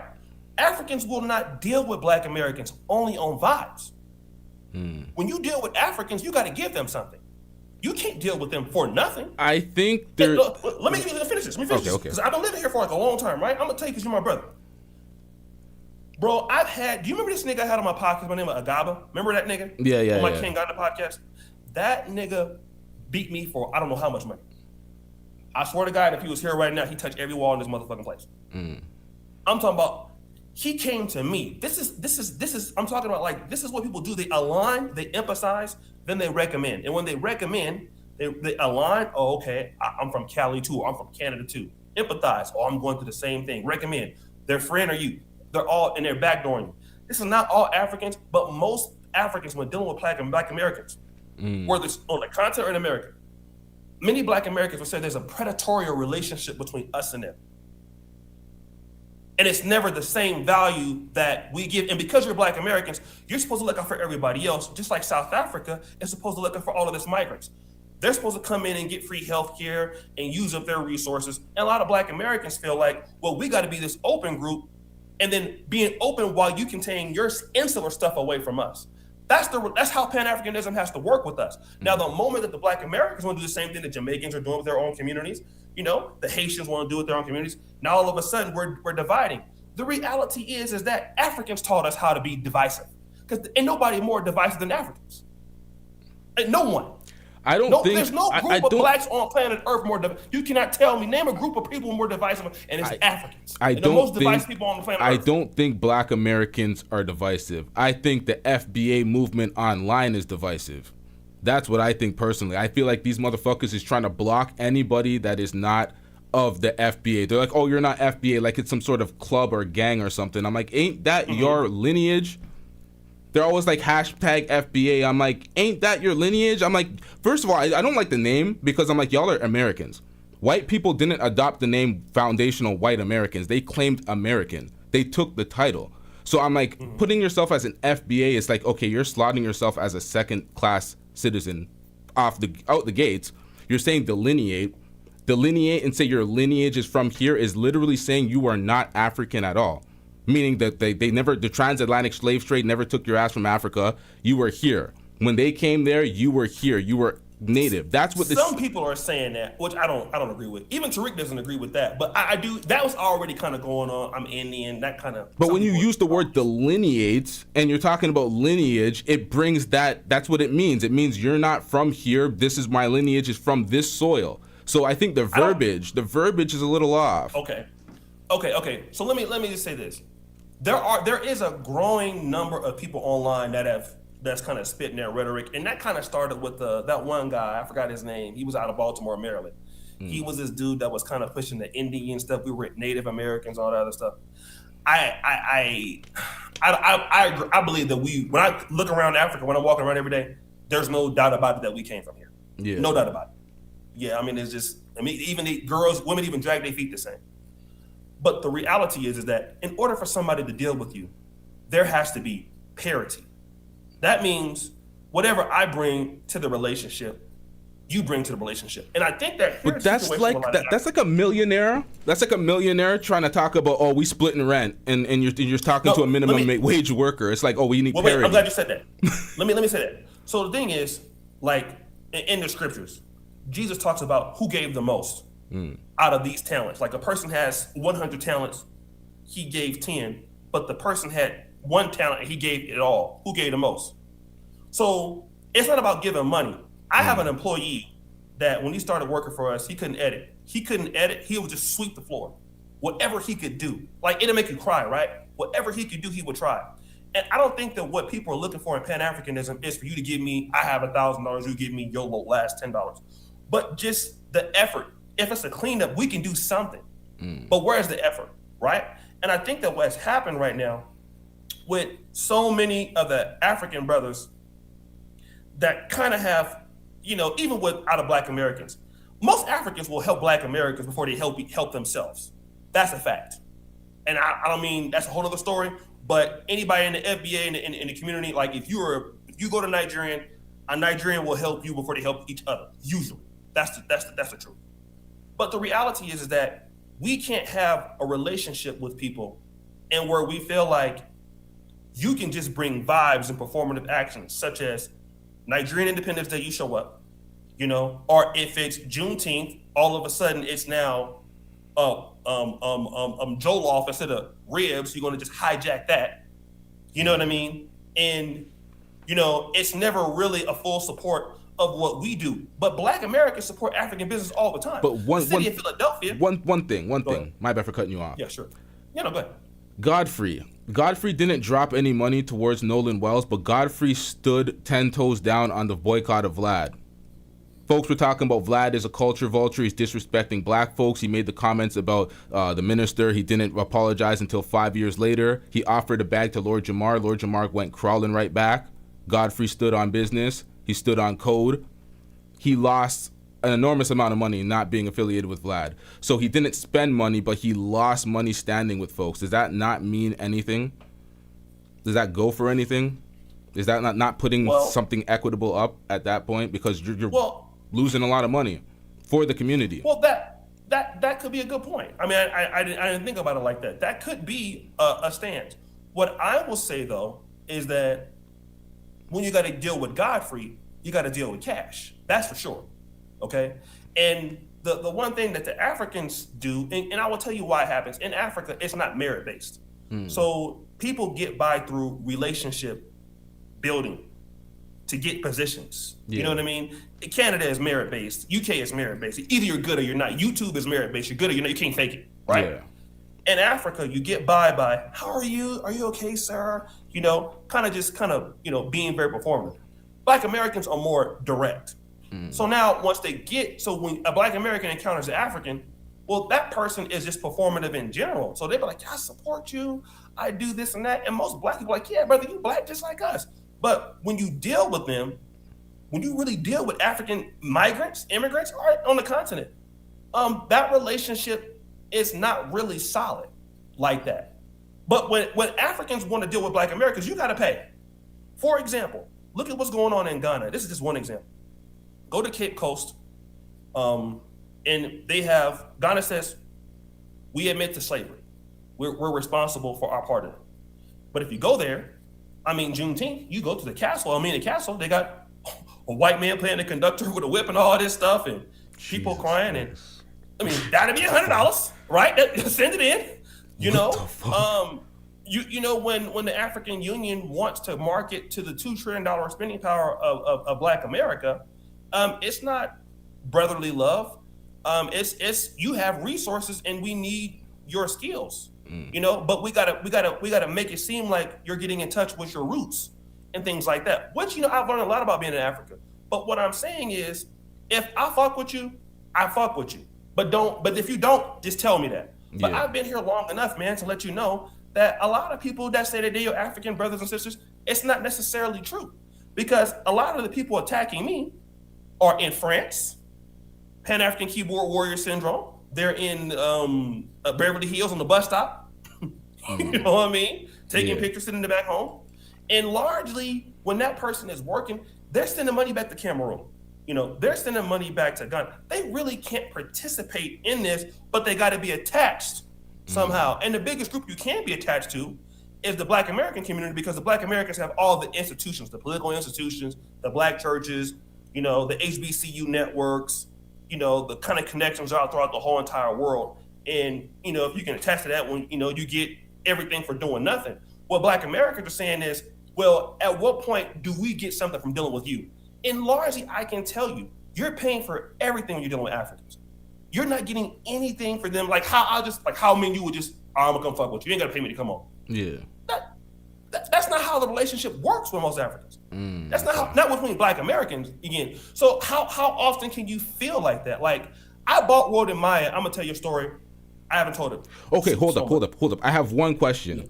For the Africans that are acting the way that aren't really reciprocal when it comes to value and it's not give and take, are they close to your tax bracket financially? Are they living anywhere near to the level that you're living? Is that why it's not really equitable? Because that I look at that and that comes into play a lot when I look at these type of things.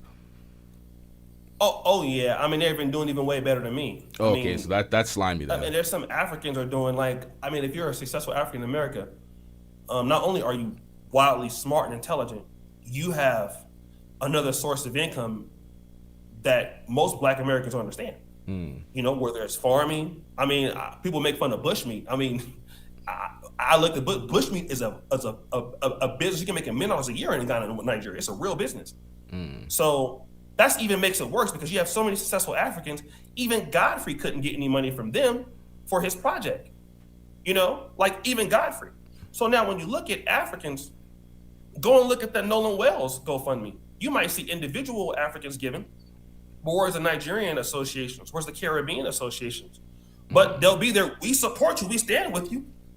But they stand with you when they can get something from it. And we should just call that out for what it is. And if that's what it is, then that means that, okay, well, then we should start treating you like how you treat us. And when we start talking like that, then people start to say you're divisive.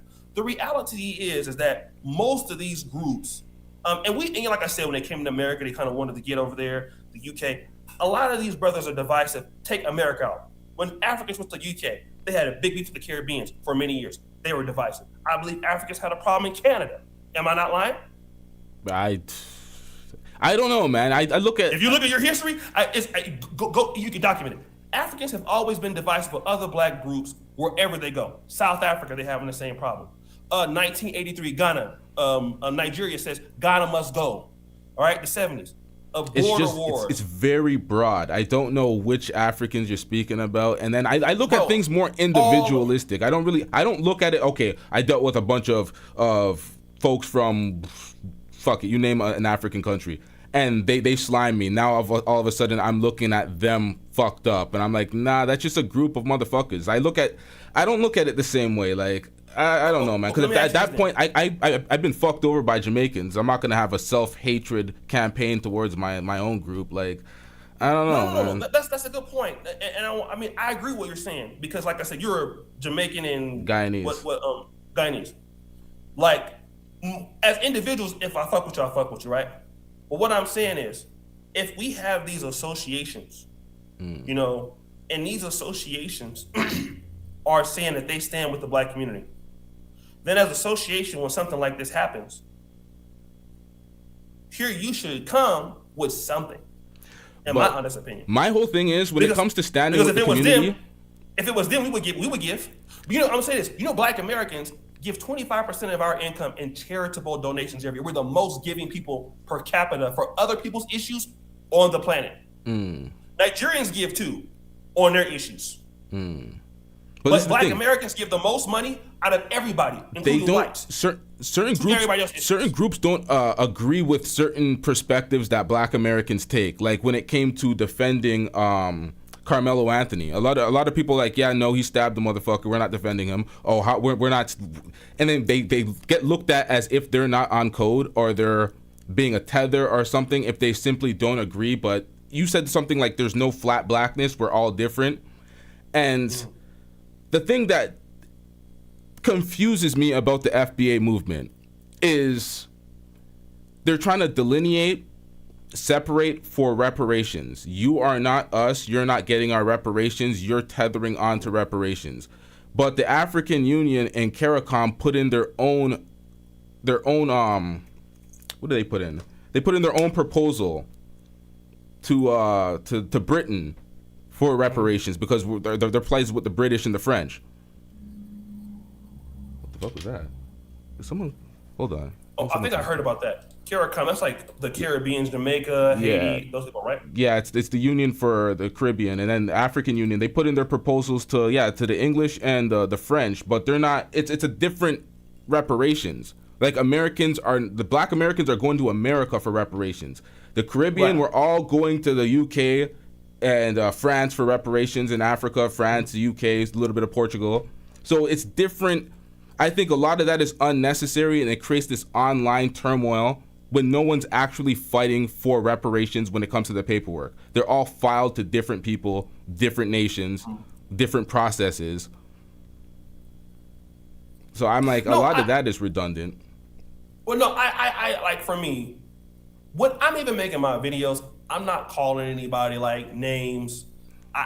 If I make a video on somebody, I have a certain level of evidence that I'm going to use in the video, and I try to make it where it's undeniable. I mean, if you watch any of my video and the point that I'm trying to prove, what I'm trying to prove is pretty much undeniable. That's kind of how I make my videos. And everybody plays a role in our faults in, trying to be collaborative. Are there things I can do better here in Uganda? Sure. And there are things I have to be mindful of. And I love being a part of this community. However, people cannot deal or feel like they got to deal with you if they don't get anything from you. And it's not just Black Americans saying this about working with Africans. I mean, the South Africans are saying the same thing. I mean, somebody's talked about, well, why are you guys crying about the Haitians being deported? And I love Haitians. But Bahamas is saying something like Jamaica is saying they don't want them over there. So what I'm saying is it's a lot of hypocrisy that is going on. And as Blacks, fundamentally, if we're going to deal with each other, regardless of who we are, we got to have some level of value for each other. And a lot of us in the Blacks don't do that. That's across the board. We can all work on that. And when we talk about that discussion, it becomes a lot of shifting of the goalposts. What about the white man? Why did I like the poetic Flacco guy? Why not focus on the oppressor instead of tearing down each other? But really, when people talk like that, you find out that they never want to address what your claims are or what your arguments are. And that causes more problems in this diaspora war. And the biggest wars are not even the diaspora. Look at what's going on in northern Nigeria right now, where the northern Muslims are saying, we're all not like that. Like these guys are an extremist group. Why are you guys blaming this on Orthodox or Sunni Islam in northern Nigeria? Even in these countries, there's so many nuances. Here in Uganda, there is the Buganda versus the Ankole. That's a real bigger beef than what we got going on. And really what it is when somebody brings up claims, nobody wants to address the claims of the individual. And it's just, well, you're a hater, or you're upset, or you're jealous because we're Africans or in America, we're doing better than you. Okay, then somebody could easily say, well, your home country, then we could just go over there with a camera right now, and then we could just start filming and see how y'all live. We can look at how y'all live year to year, if that's the case, which I will never do. But do you see how dismissive that can be? You see where that can go? Yeah. So if you're not gonna deal in value with Blacks, leave Black people alone. That's just the whole thing. So when I deal with a Ugandan or Kenyan, I don't be like, oh, you're Ugandan, you're Kenyan, you're not FBA, so I can't fuck with you. I have to give more when I'm an outsider. And here's what all Africans got to understand. If you're not from America and you get an American citizenship, regardless if you have a passport or not, you're an outsider to that community. People are going to look at you. You're not in the community. You got to give more. If I get citizenship in Uganda today, does it matter? No. I'm still an outsider to them. I got to bring them value. There is no way I can deal with Ugandans without giving them something. Now, if you coming from Caribbean to Canada and there are other Blacks there, you have to give them something. You have to show why you should be in the community, not just because you're Black. And so I think the premise is that flat Blackness is trying to paint us all with one brush. We all Black. We got the same enemy. We got the same oppression. But I can tell you right now, and I was probably a little bit before you. We were in the Black manosphere in the days 2015, 2016, the early days. We had a beef with Christian carriers and shut all our channels down, right? And so we ended up beating that. Want to know what happened? After that, we all started fighting ourselves because the enemy was just these feminist, swirling Black women. Really what the enemy was that Black men just couldn't get along. Yeah. That's really what the problem was, right? And looking back at it, You can't unite with somebody just because you have the same enemy. I can only unite with you if I do something for you. And this is what Pan-Africanism doesn't try to solve. It tries to sweep it underneath the rug, and it doesn't deal with the many nuances and the many moving parts, and it doesn't want to address it. And that's why these diaspora wars get worse. You can just remove all the Caribbeans and Black Americans. Just look at South Africa, look at Southern Africa, and look at what's happening there. It's all the same fundamental infrastructure we're talking about right now. You know, I'm just trying to keep up a little bit because I'm thinking, because you're like Pan-Africanism, but Pan-Africanism is the ideology. It's not like, I think sometimes, how am I gonna put this? I think what happens sometimes when we make these things like overarching groups, we're calling out groups instead of individuals. A lot of the times we end up with what we got going on in the chat, because in the chat there's a whole bunch of back and forth, tether this, tether that, a whole, like, what it leads to online. It becomes not just, oh, we're having the individuals talk about value and X, Y, and Z. It turns into this weird malice between groups and tribalism, and this group is better because we bring more to the table. And this is the thing that annoys me the most. If somebody is Black American, because of this FBA movement, they feel like they have this participation trophy that they're automatically better and they give more, they bring more to the table, instead of somebody like Oshay Duke Jackson, who is an individual who is a Black American who's done X, Y, and Z. They think because they're running under the same flag now that, oh yeah, we're team this, so we can call you X, Y, and Z and you're beneath us because you're not American. So that's what's going on with this weird movement right now. I mean, I think that's just some of the negative pitfalls of any kind of ethno-nationalism, if you want to call that a nationalistic mentality, 'cause that's what it is. But the same can be said for Jamaicans, Haitians, anybody, white supremacists. Everybody kind of has that kind of that belongs to a certain level. Not You're really, gonna have because extremists. There's Asians. You're gonna have extremists. There's Asians in Jamaica, and they're born in Jamaica. They've been there for generations. They're Jamaican. We don't look at them like, oh, you're less than. Oh, you're Chinese of descent, so we don't call you Jamaican. No, you're Jamaican. In Guyana, half of the population is Indian, because in the 1800s, the whites brought over the Indians as indentured servants, and they did their shit too. And 48% of this population is Indian, and like 46, 47 is Black, and the rest is like Indo-American, whatever the fuck you call the natives. Right. We're all Guyanese. We're not Black Guyanese, brown. We're Guyanese. So it's like, we don't do this. Even if you're an immigrant and you move there and your child is now Guyanese, first generation, you're Guyanese. There's this weird thing when it comes to those are smaller countries too. I mean, smaller. Those are smaller countries. I see what you're saying, but the reality is that this division that's happening has been happening all over the Black world at the same time. The real problem, I think, is because of FBA, because they are a part of the Black American lineage, or they are the Black American lineage, their voice is a lot louder worldwide. Okay, so this is, okay, I'm starting to now pick it up. I'm starting to now understand the main problem as I'm trying to think it through.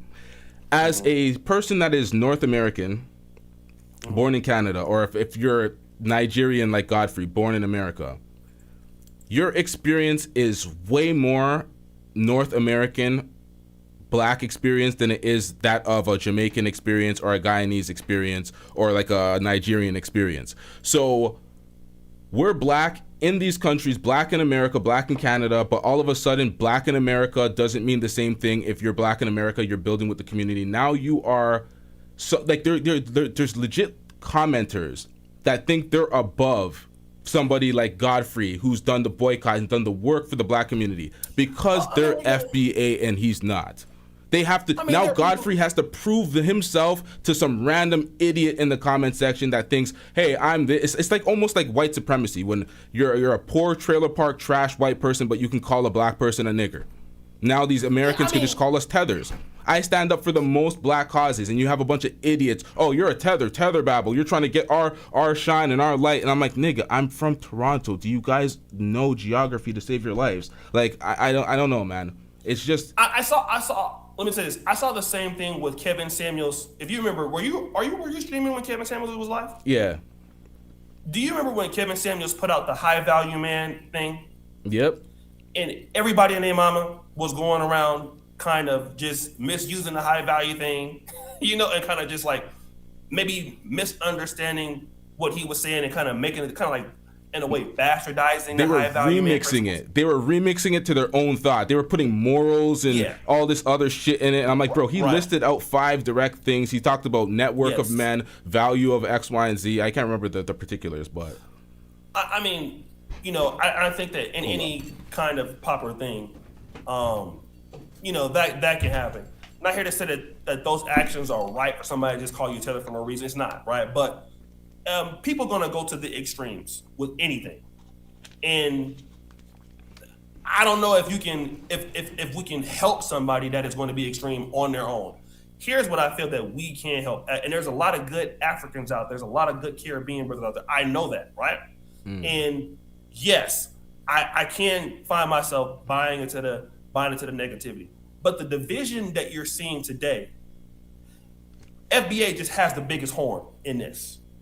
That's because they got the connection to the media, they got the connection to the blogs, they got the connection to the whole world. They can make people cover territory like Roland Martin, like when Tariq Nasheed and the grassroots and the commentators and people that weigh in like me, when we say stuff, really it's really him. But but then other people start saying stuff like me, other people, it does carry. People respond to it, right? And then now people start talking about it. It's other commentators better than me talking about this stuff. But it's based off of what though? It's based off of your merit. It's based off the things that you've established and built. It's not based off of the fact that you're simply Black American. Well, yeah, no. What I'm saying is, let me just get to the argument because I think the other stuff, I don't know if we can really deal with that. But I think that the division that we're seeing in the Black world, this is the least of the issues. I think that this largely will never go into something where you see physical fighting, where you'll see whatever. I think that this is going to be a recalibration of leverage. And I think that's what's happening here. When we do deal with African governments, and to be fair to Africa's part, Benin is offering citizenship, Sierra Leone. So those things are happening too. You're seeing the leverage play out, and there is some parity from the government. But what's happening is that the division amongst a lot of the groups on the continent of Africa, and I'm not trying to say that they're the ones already at fault, and we have not played into any of this stuff. That would be stupid. But the division, I see it every day living here. I see it all the time. I see people that cannot get hired because they're not from a tribe or who your political party is. So when we talk about division is very directly related to gatekeeping. So when a person comes from Africa to the United States, they've experienced this level of trauma as it is already. And whether they know it or not, it makes it very difficult for them to participate in something other than what they know. I've seen Africans come to Canada and kill it, come to the United States and kill it, get back to Uganda, and then forgot everything about being fair. I swear to God. And get back into that local mentality of doing the same shit they complain about as to why they had to leave. And as a person that sees the stuff in and out every day, like I'm not just a person talking about stuff because I want views. I feel like if my position were to shift, like even me talking to you today, I'm not talking to you just so that I can be right. I'm listening to what you say to see if my perspective can shift. And to a certain degree, it has, right? Like I'm starting to understand a little bit more. And then I will take that to my personal life because there are things I can improve on. But the reality is that a lot of the brothers and sisters from Africa, they are dealing with a certain level of trauma that Black Americans just don't know about. And that survivalism mentality makes it difficult for not only them to work with us, but even with their own people. I've seen schools get funds stolen. I mean, it happens everywhere, but it's worse when you're poor, right? Yeah. I've seen so much division. I mean, if you look at the Daily Monitor, I read it, a little bit here and there. And the problems are immense. And it has something to do with Black Americans. And almost wherever Africans kind of go that have these issues, I was in Poland when the Zimbabweans came, the Shonas and Ndebellis. We would throw parties because the Black students were getting beat up by some of the whites at night. And then the Zimbabweans were fighting. The Nigerians were beefing, the ones in Lublin against the ones in Warsaw, because they wanted who had the better Nigerian Independence Day. I've seen some of this stuff as an African insider to see like, oh shit, this is some real problems that get swept underneath the rug that nobody really knows about. So when you think like that, it's just difficult to you to come and work with somebody else because you have all these underlying, whether it's survivalism issues, like gatekeeping issues. And so now when you come to like United States or you come with another community, it just becomes difficult for you to be valuable to that community because you can be valuable maybe in your career, but that's largely the problem that I think that FBA is trying to explain. And, you know, we're still trying to work with that, but those things exist. You know, I think there's a difference. There's a difference between the way Africans. I can't like group all Africans, but generally among the continents, most African countries and the way that the people operate, they don't really like to call out their issues and express them so much online. They kind of keep it in house and kind of not. I don't say lie about it and or sweep it under the rug, but they don't really air it out as much. I'm seeing them have a lot of issues with Americans just calling out their issues just straight up for what it is, because Americans, I generally see Americans as if there's an issue, we're going to speak on it, we're going to deal with it, we're not going to hide it. But the Africans, they don't really get on that way. But then there's a difference with American code or Black American code. There's certain things you don't do or speak out against, and Africans, for some reason, they're speaking out against. So I don't know how we fix this problem, but there's definitely a disconnect. And I think a lot of the content that we're doing online sometimes can lead to a further disconnect and people trying to become super tribal against each other. Well, let me just say this. I mean, I'm seeing some of the comments, you know. I didn't read the right super now. chats. Damn. Yeah, and I'm thankful for the comments. You know, like I said, this is my brother. I've been wanting to come on the show for a long time. But here's the situation that we have. If we just say we're all Black, we all got the same oppressor, stop the division. Okay? The issue is that none of the needs of either side or any of the sides will ever get met. Okay? This is why Biafra in Nigeria wanted to split. I mean, this is what's going on in South Africa. So what's going to happen is it's just another way to sweep the things underneath the rug, and the division is already there because it's already been planted. If somebody can't get anything of value from you, then they can't fuck with you. They just can't, because they're wasting their time dealing with you. And so you can say that the division is going to stop, but you can only vibe your way so much, you know. And again, you come to Africa, oh man, I had a great time and it's good and everything like that. Okay, then let's see if you get anything tangible. Like, is there anything infrastructural that you'll get? And largely when you get to that next level, when you got to put up and shut up and treat somebody fairly, there's a reason why these countries are poor. It's not because they're lacking talent, because Africa got just as much talent as anybody else, you know? And when we get to the things that will help build us a better continent, this is one of the reasons, brother, like I didn't want to end up, because I would end up on your show.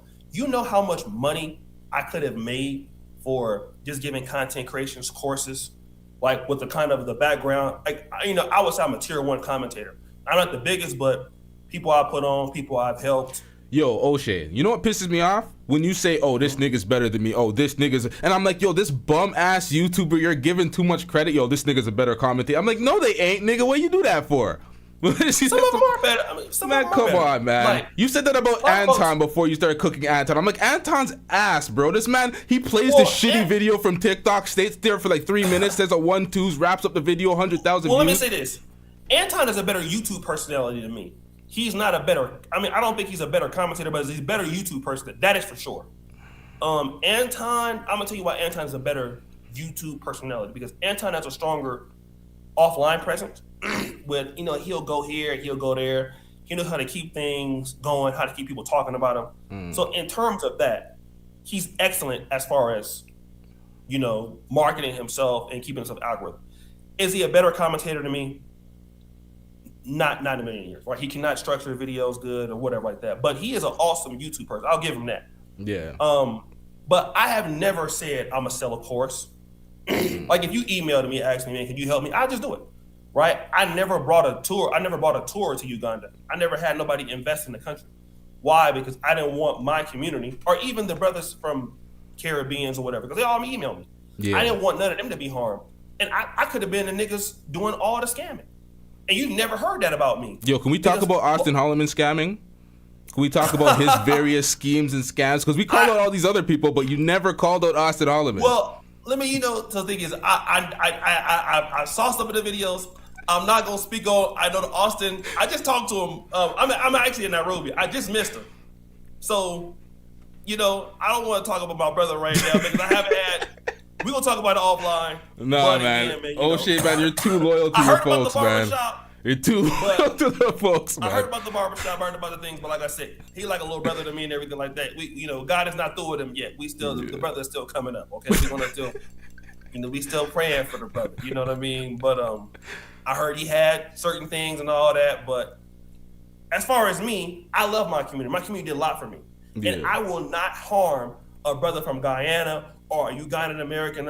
I'm not gonna put my community out there to be harmed because they work. I know Ugandans work hard for the money of the diaspora. I know that. I know they work hard. I don't want you to have a negative label or a negative stigma when it comes to being divisive or anything, because there's, how much times I've defended you on my platform. Half of my chat is against you and they think you're divisive and you're doing X, Y, and Z. And I'm like, some of them don't understand YouTube, so I'm like, it's okay, they're not content creators. But then other times I'm like, I get how they can get that impression. So you kind of, I don't know. But I think you're doing a good job. I think sometimes people reach and then they kind of extend certain things. But yeah, man. Well, let me say this to your audience. Like I said, I'm not a person that came on to YouTube necessarily to like be like or be understood. You know what I mean? And I can see if somebody sees what I'm doing, because I honestly believe that a lot of people that watch your channel and most of us want to see Black people win, right? And because of the depiction of most of us in the Western world has been negative, and they feel like people with my platform, like, yo, you have the power to be like uniting people. Like, why are you talking about the negativity? And I get their point, but if we act like these underlying problems are not there, the issue is that it's going to get worse. And I am seeing it get worse. What you're seeing right now is you're going to have a bunch of Africans that don't even live in Africa anymore. And the closest thing they get to Africa is if what city is what town is Amber Rose from in Africa? Amber Rose? What's the place her mother's from? I don't even know. They almost beat Argentina in the World Cup. Egypt. No, not Egypt. Egypt almost beat them. Well, every team almost beat them. Argentina's just coming back from everything. What's that one small team? It's a small island. What is it called? Somebody there. Cape Verde? Cape Verde. Okay, yeah. The thing is, we have so many talented Africans in the diaspora. We have, and we need a lot of help here, by the way.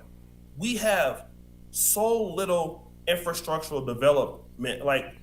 The average age of Uganda is like 16. The majority of talented people leave, and then what the role they play is the funding of the diaspora in remittances. But on the ground, we don't have a lot of people. The amount of talent pool is too raw and it's too deep. And so these divisions within Africa itself are gonna push these people out even more. And you're gonna have less talent, and you can only build on what your talent is. And as a person that sees this every day, see a lot of people, when I'm walking around Uganda or Kenya, really Uganda, because Kenya's a lot better. I don't go around showing the stuff that I see or the stuff that I talk about that really, really happens, but I see it in real time. Like, I see the problems in real time. And the rate that it's going, if we want to act like it's not going to happen, well, I mean, the single motherhood rate is rising. So you're not going to have the average age of people going to be 16. It's going to be now 12. Right? In Uganda, we just had 107 people yesterday crash in the bus 2 days ago. Yeah. The bus was too many people. It swerved out of control, hit a boulder, flipped over, and like 30 people died. This happens a lot in Uganda, like all the time. You know what I mean? Yeah. Bad roads. I mean, you see. So now these are the problems that happen, and people act like these are things you can't really talk about. So if we continue to go that way, that's fine.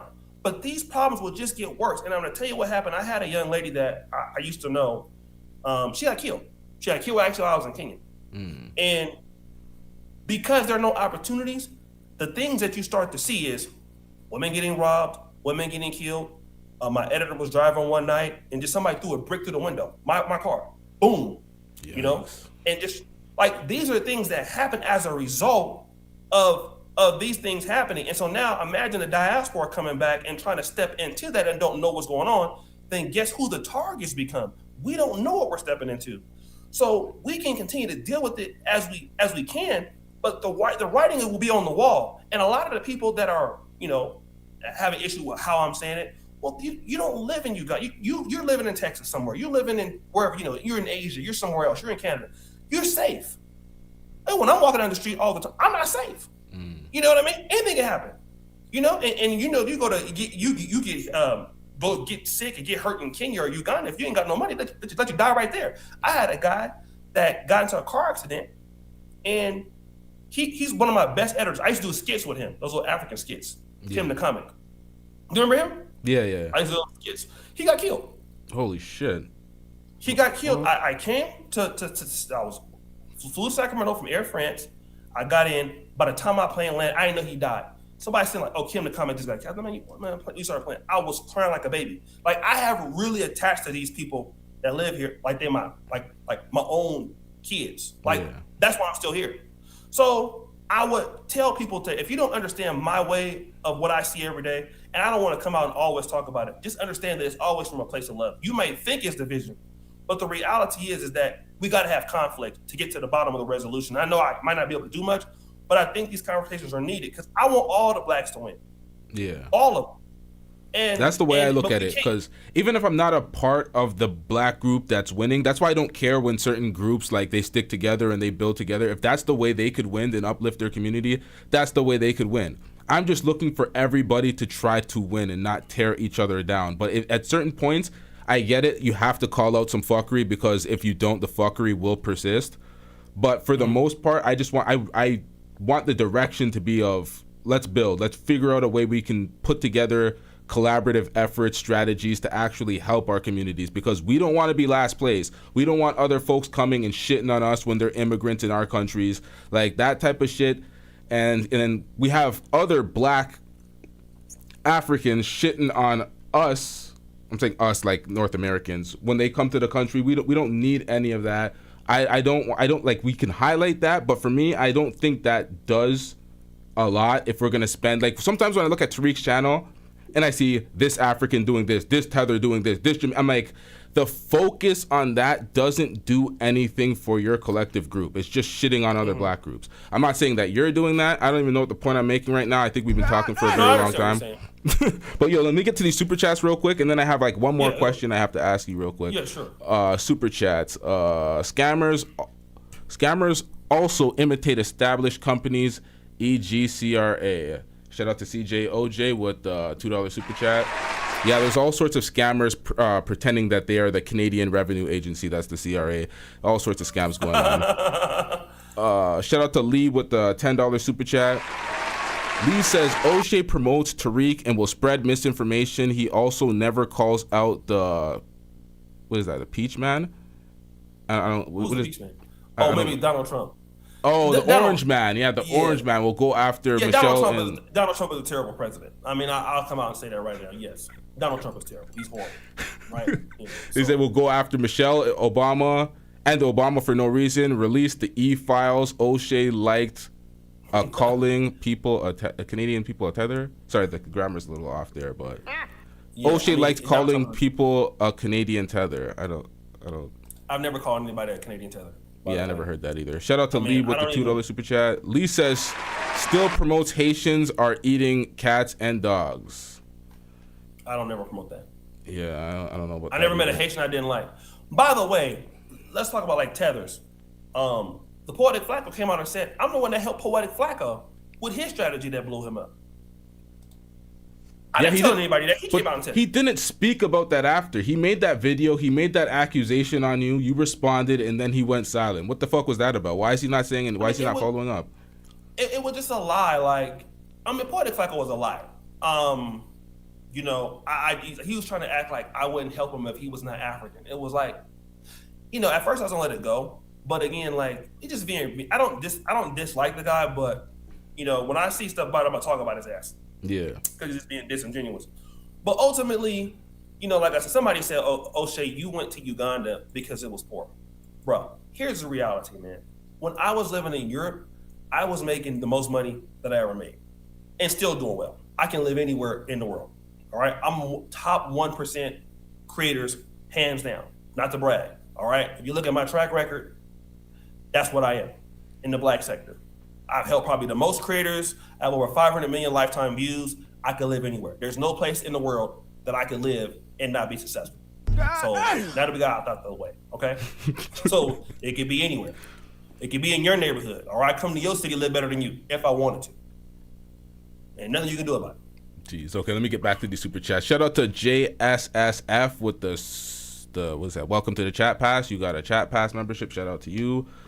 What else we got here? Shout out to CJOJ with the $2 super chat. Don't FBA and FBA don't support what? Don't FBA say FBA don't support money. Yeah. That's a good point. I mean, every group can say that we don't support enough.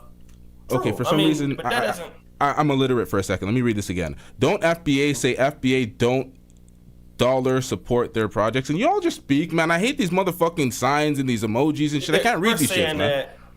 Let me talk about that. This is a good question by the person. Don't FBA say that we don't support? Of course, in the black business, Dr. Amos Wilson said the biggest boycott ever has been blacks not supporting black businesses. When we talk about that, why is that? A lot of black businesses are fucking entitled. We don't have good service. We don't respect our customers. You know, we typically, as restaurants, we overcharge. You know what I mean? Take all damn day to deliver the order. These are problems that black businesses have because, you know, we kind of just comfortable with each other. And this is something that happens. I mean, yeah, all African groups can kind of complain about this. But the problem is that when you come into somebody else's community or into somebody else's country, you can't make the same mistakes that you was making where you live. Yeah. So let's say in Del Paso Heights, there's a lot of nigga shit that, I mean, I'm old now, but let's say, you know, in the hood, you turn your music up all the way. I got there to Poland, understood you can't do that in Poland, right? Because there's people quiet over there, right? And there's certain things that in a Black American culture I can do, I just cannot do it here. It will not be accepted. But a Kenyan or Ugandan can do it. And so I have less room for error. So now, when we are black, we got to understand when we're dealing with other groups, we got less room for error. You know, like if I'm dealing with the Somali community in Kenya, I have less room for error to deal with them because they don't. If they're going to deal with me, I got to be beating somebody in their community for them to fuck with me. I got to be offering them something. Same thing with the Eritreans. Now the problem is that when we all talk about we all black, and then we feel like we can just give each other the worst, and a lot of blacks think like this. You know, fundamentally, we all think we have a this kind of like, okay, this kind of comfortability, we all black. And that becomes a problem because now I'm giving you my words, I'm asking for hookups, I'm not being respectful and shit like that. So now you don't want to fuck with me no more, and now I'm mad because you don't want to fuck with me. But the reality is I don't give you no incentives as to why you should fuck with me. And so that's a big issue. You know, if you talk about the, you know, intra-community stuff within the Black American community, I'm pretty sure you can identify that in some of the Caribbean communities. And we can largely identify that in certain African communities. I hear Ugandans talking about that too. Now, but wherever you go, there you are. So now when a Ugandan comes to the Black American community and maintains the same energy, people look at him like he's crazy. Or if a Black American got problems in Del Paso Heights, and you bring your problems there, they look at you like you're crazy, like Jay Rello. Jay Rello took his nigga shit from Gary, Indiana, and brought it to Nairobi, where I'm at right now. That's facts, yeah. Right? That's facts. And so now they looked at him like he was crazy. But you supposed to leave your nigga shit in Gary, Indiana. You don't bring it to Nairobi, right? Yeah. Now, the problem is that that's not what happens, though. What typically happens in diaspora relationships is what Jay Rello did, for the most part. You take your shit and you bring it over here. The only issue with Jay Rello is we could see it, and it was undeniable, right? Yeah. A lot of the other groups, when they do stuff, it's subtle or very passive aggressive, right? But eventually you start to figure out and decode that language. Like, for example, if an African don't really fuck with you like that, you ain't gonna just come out and say, man, get the fuck out of here, nigga. It's fuck wrong with you. That's how we say it. Yeah. Africans, oh, that's great. That's nice. Especially like East Africans. Yeah, I'm gonna get on that. And then, but they never, no follow up. And then they see it the next time, like ain't nothing happened, right? Now, Black American motherfucker, if we know you doing that, we're gonna say, man, get the fuck away from me. Yeah. But now, if you do that to African, they're gonna say, what? How rude are you? So like I said, there's no accountability for the fact that you said you was gonna deliver something and then you didn't. Now I'm calling you out on that shit. Now you're gonna turn on me and say, I'm the issue. And then after that, they go to their little network, say, don't fuck with him, don't fuck with LTTV. You know, he's rude, he's abrasive and all that. And that happens a lot behind the scenes. You know, that's what happens all the time. And you can only deal with that so much because, again, it's not all their fault because again, that's how a lot of these people grow up over here, you know, not to be direct. But you cannot put direct people, call it like it is type people, with non-direct people or passive-aggressive language style people and expect you're going to get a collaboration. What you're going to get is a lot of problems, and that's what you see. Yeah. South Africans are more direct than Malawians, maybe than Zimbabweans, maybe than Somalis, and then the communication language of how it is not straightforward. Yeah. So they can't unite because they ain't the same anyway. It's like being in a workplace and you see the corporate people that are in the corporate structure, and then you go to the back of the warehouse and it's logistics and it's warehouse people. On the warehouse, on the dock, these motherfuckers speak raw, and in the corporate side, it's passive aggressive. It's two different languages. It's same company, two different languages, two different communication styles. So I fully understand that. There's a disconnect in that because it's cultural differences almost. Dollar Will says cultural differences get smaller over time. Patience is required. I don't know if that's the case right now because a lot of the Africans have been in the States for, you know, some of them been there for 4 or 5 generations. So if it was getting better over time, I think that we would see something. The difference is that there's not a lot of value being exchanged, and that's what the problem is. And so if there's no value, can nobody fuck with you? So that's all I wanted to say. Are you getting good value out of your folks in Uganda right now? Are you doing? Yeah. Is it like one-sided business? Well, I mean, I have my own. I mean, we have our own studio. Actually, I'm about to record a video about Godfrey right now. But my team is like those people I had to prove a lot to, like Joe Nitas, my manager Rachel. Shout out to her, my GM of the studio. You know, we're like it's not even race, right? Like we're so close. Like it's just like, hey, I'm just one of them, and we all the same, which is how it is. But as we've been through, like me and Jonita, we didn't have people die in our business. Like we didn't been through hell and back, like not having no money in the business to blowing up to suffering again, and you know what I mean, and going through the changes and stuff like this. So you kind of go to battle with these guys every day, and it's beyond like, oh, that person's Ugandan or that person's from the north or from the central. So with our studio, yeah, we're good. The problem is like when you try to work with like the private sector, which is how I ended up exposing the GABA. Yeah. When I lost like that $50,000 or whatever, and I'm saying I lost it because I didn't get formalized with Diageo. Because of him. He scammed me. So, you know, when you talk about people like that, and this isn't to throw all Ugandans underneath the bus or African governments, but largely I have talked to African officials. And I heard one guy tell me like, hey, you know, I know you want to talk to me about that, but right now we're talking about my personal project. So if you want to talk to me about that, make an appointment and come back. Wow. But like, I didn't want to reveal that, but when people talk about doing stuff for Africa, I used to be, at one point, the largest producer of agricultural content in Uganda, the King Ghana channel. We was doing it during COVID. We used to produce a lot for tourism, things like that. And then there are certain people that you can talk to that just don't care, right? So when you deal with a lot of like African, like the kids that got killed today, you're not supposed to be having 107 kids on a bus. But, you know, the transportation officer, you give them a little bit of money so you can just go through. They don't care.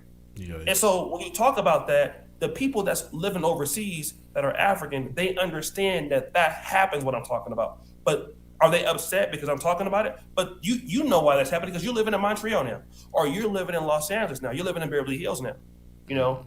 And that culture is just, you know, women end up in Dubai. I know women have gone to Qatar and God awful things happen to them. Why? Because they have to be vulnerable to make money. So if people don't like me for just, you know, like not just selling Africa as what it is, fine. But you can never say that nobody came to Africa and lost money. I scammed them. I sold them a dream. And, you know, I'm dealing with it the best way that I can. And again, I thank you for having me on. And when I have these discussions with people, I learn from my perspective and from your perspective. You know, so largely, I want everybody to know I love you guys. I know y'all don't like me. Some of y'all, I don't really give a fuck.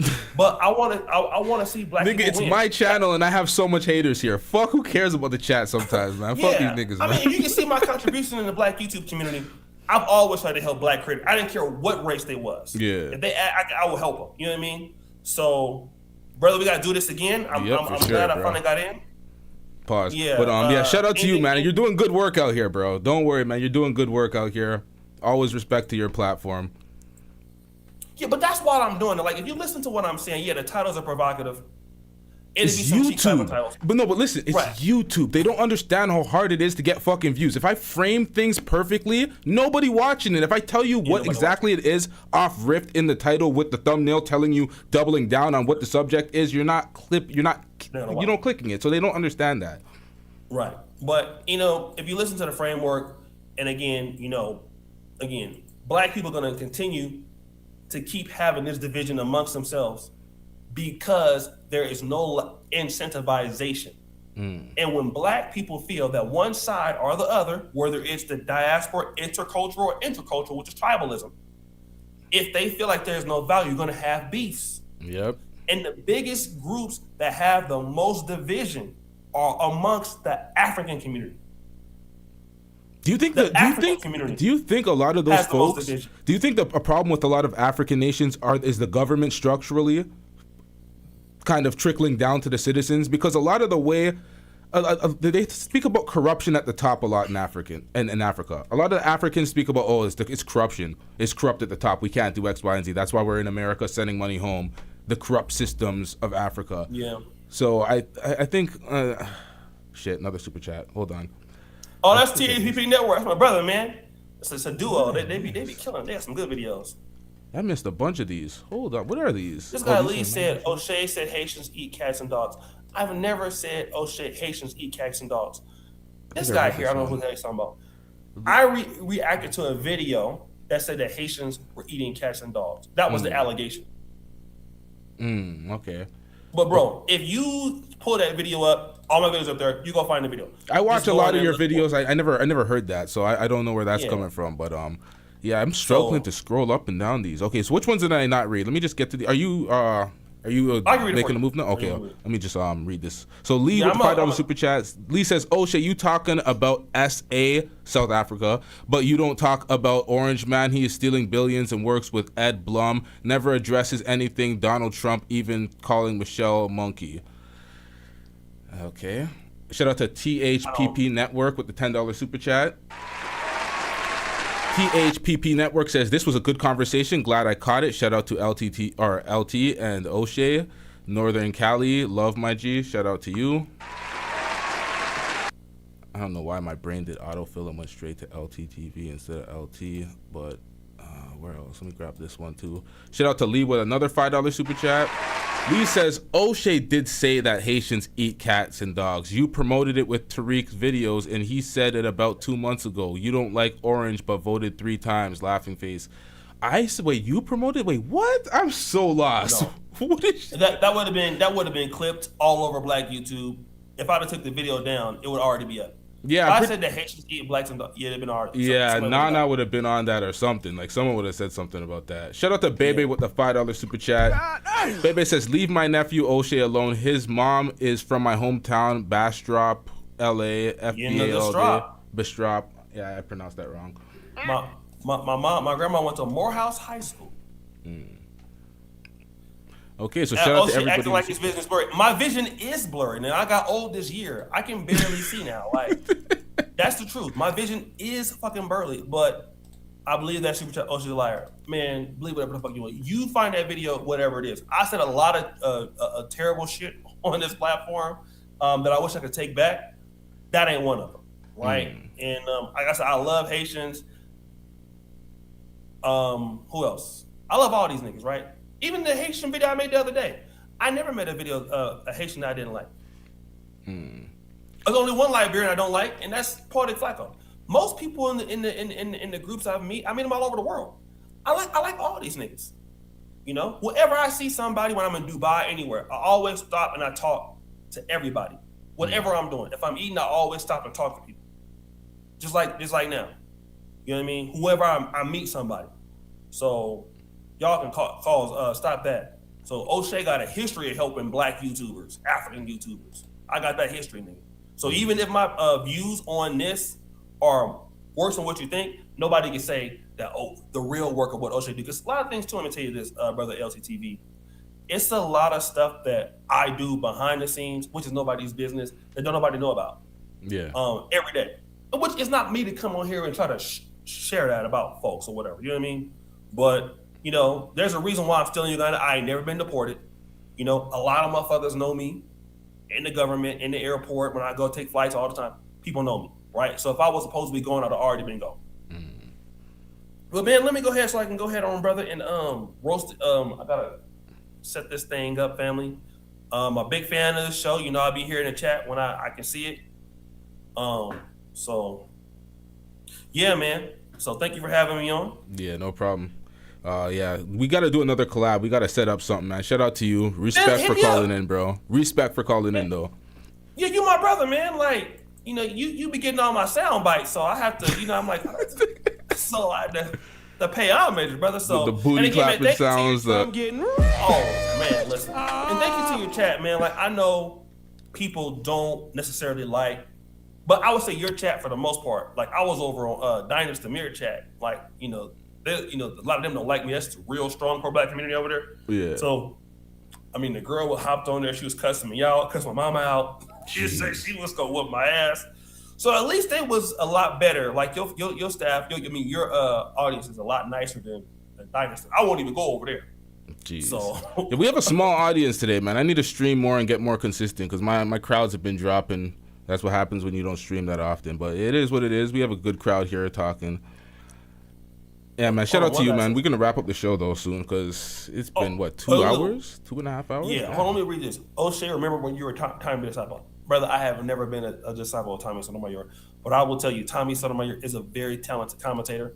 The time I came into YouTube, he was undeniably the best black YouTuber on planet Earth, 100% at that time. No doubt about it.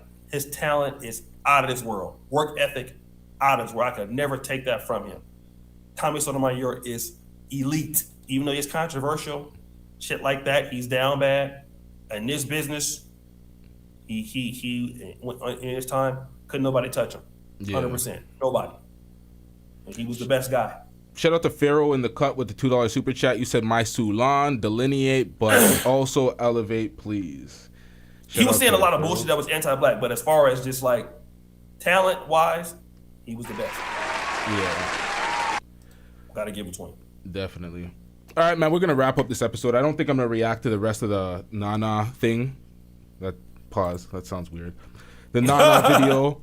I'm going to react to that in another video. We have another live stream coming up tonight. We're going to touch on some of those topics because he was saying some things. I think it's in retaliation of what he considers the FBA movement. But the things he was saying was far crazier than anything I've heard in the FBA movement. He was telling folks to tax folks, like double their price if they're getting a taxi, double their price for rent. If you're an employee of a black American, be lazy. He was saying the wildest shit. I'm like, yo, we got to talk about this. I mean, that's like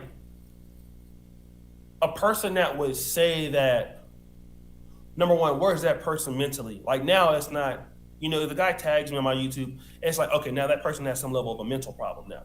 That person is not sane. So why did America did you come to America to do that? Because, no, I'm just being honest. Like, this is an adult man. He's probably married or has a father or whatever. And he's, like, let's say, for example, somebody, employer or somebody sees that kind of behavior, eliciting that he's doing online. Now, is that somebody you take seriously? Holy shit. It's not somebody you don't take seriously. Holy shit. Again, I didn't even think about that. I didn't, because he has a job. He doesn't do YouTube full time. Like, he does YouTube, but it's not paying his bills primarily. He has a job outside YouTube. He speaks about that a lot. I didn't even think about that. I've been on YouTube so long, I forgot about that. He says something like that almost every day. And when you see it, it's like you can't even, at a certain point, you can't even respond to that anymore because the person is not even thinking functionally as an adult at that point. And I can understand if the guy clearly is not a dummy, he can respond. But now you're so immature that oh, this person should be double taxed. Now let me flip the framework. What if I said it about Africans? That same individual that's saying it about us, he would be sending that to the immigration staff. He'd be trying to get me deported if I were to say the same thing, right? But now this person spews that level of hatred, and the guy sits there all day. You know, Austin never responds to him. For the most part, I never really respond to the guy because I think something is wrong with the guy. I don't think the person is sane.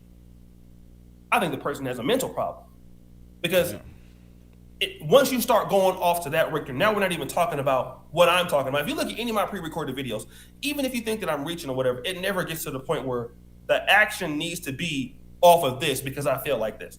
Yeah. I give you an argument, you can deal with it, and we can respond in kind. But at that point, that person is insane. Yeah. Talk like that. You never said to discriminate against certain folks and rob them and steal from them or anything like that. That's crazy. Well, largely, that's how they behave. I'm not saying everybody, but that's how they handle stuff in those individuals like him. That's how they handle stuff in their communities. That's why certain parts of Africa remain in that state because of people like that. Not everybody, but that's how they handle stuff when they don't get their way. That's what they do. This is why so many people don't come back from the diaspora because they're afraid of getting poisoned by their family. They're afraid of getting killed because of people like him. That's how they think. Damn. So when you see people saying and why they don't go back and live in the diaspora, it's because of stuff like that. Because when something happens, then you have that mentality, and that mentality is already it's like you would say, it's diabolical for somebody to say that. It's facts. All right, man, we're gonna wrap this up. Salute to you for calling in, man. We got to do this one more time. Pause. Man, you gotta catch yourself, man. The pauses just be everywhere sometimes, man. Yeah, man, they might be recording everything. Look what he said, brother. It's facts. I told you about LTTV, family. All right, man. Salute. All right, peace, brother. You gonna be on later on tonight? Yeah. Actually, okay, I don't know. I'm supposed to, but I've been on for so long. I don't know. My plans always switch. There's always another bag around the corner because I don't. Sometimes YouTube ain't it, so sometimes there might be another bag, but I don't know. I most likely I've it scheduled, so I should be. All right, cool. I'll come in super chat, brother. All right, respect, bro. All right, peace. All right, chat. I'm entirely too hot. I turned off my AC a while ago, so y'all won't hear that in the background. But I'm sweating buckets now. I am overly dehydrated. I do not have the wherewithal to finish the rest of this reaction. This reaction was supposed to be for the next video anyway, so later tonight, if we return live, we'll do that Nana reaction. Hopefully Nana could call in too so we can get his perspective on a lot of the shit he said, because when I first saw this, I'm like, Nana is trying to rage bait the shit out of everybody to get attention so he can make his points that he actually believes in. Oshay seen this and he's like, this man's mentally unstable. Because I'm like, there has to be a strategy or you're legitimately mentally unstable for these comments. And I think he went the Charleston White route and trying to just get everybody's attention to say his points. I'm not sure. I can't call it. We'll see on the next episode. We'll break that down. Shout out to CJOJ with the $2 super chat. Is that different from getting jumped?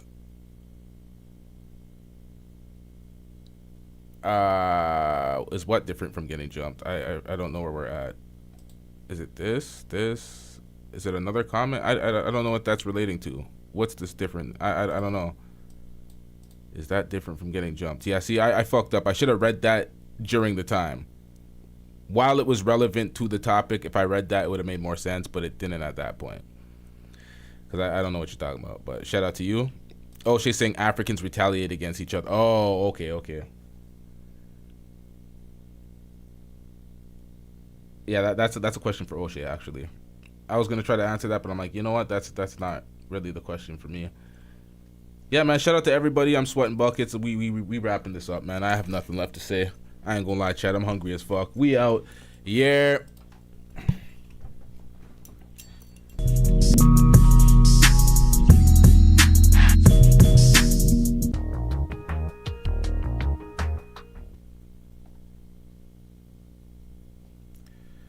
What time am I coming back?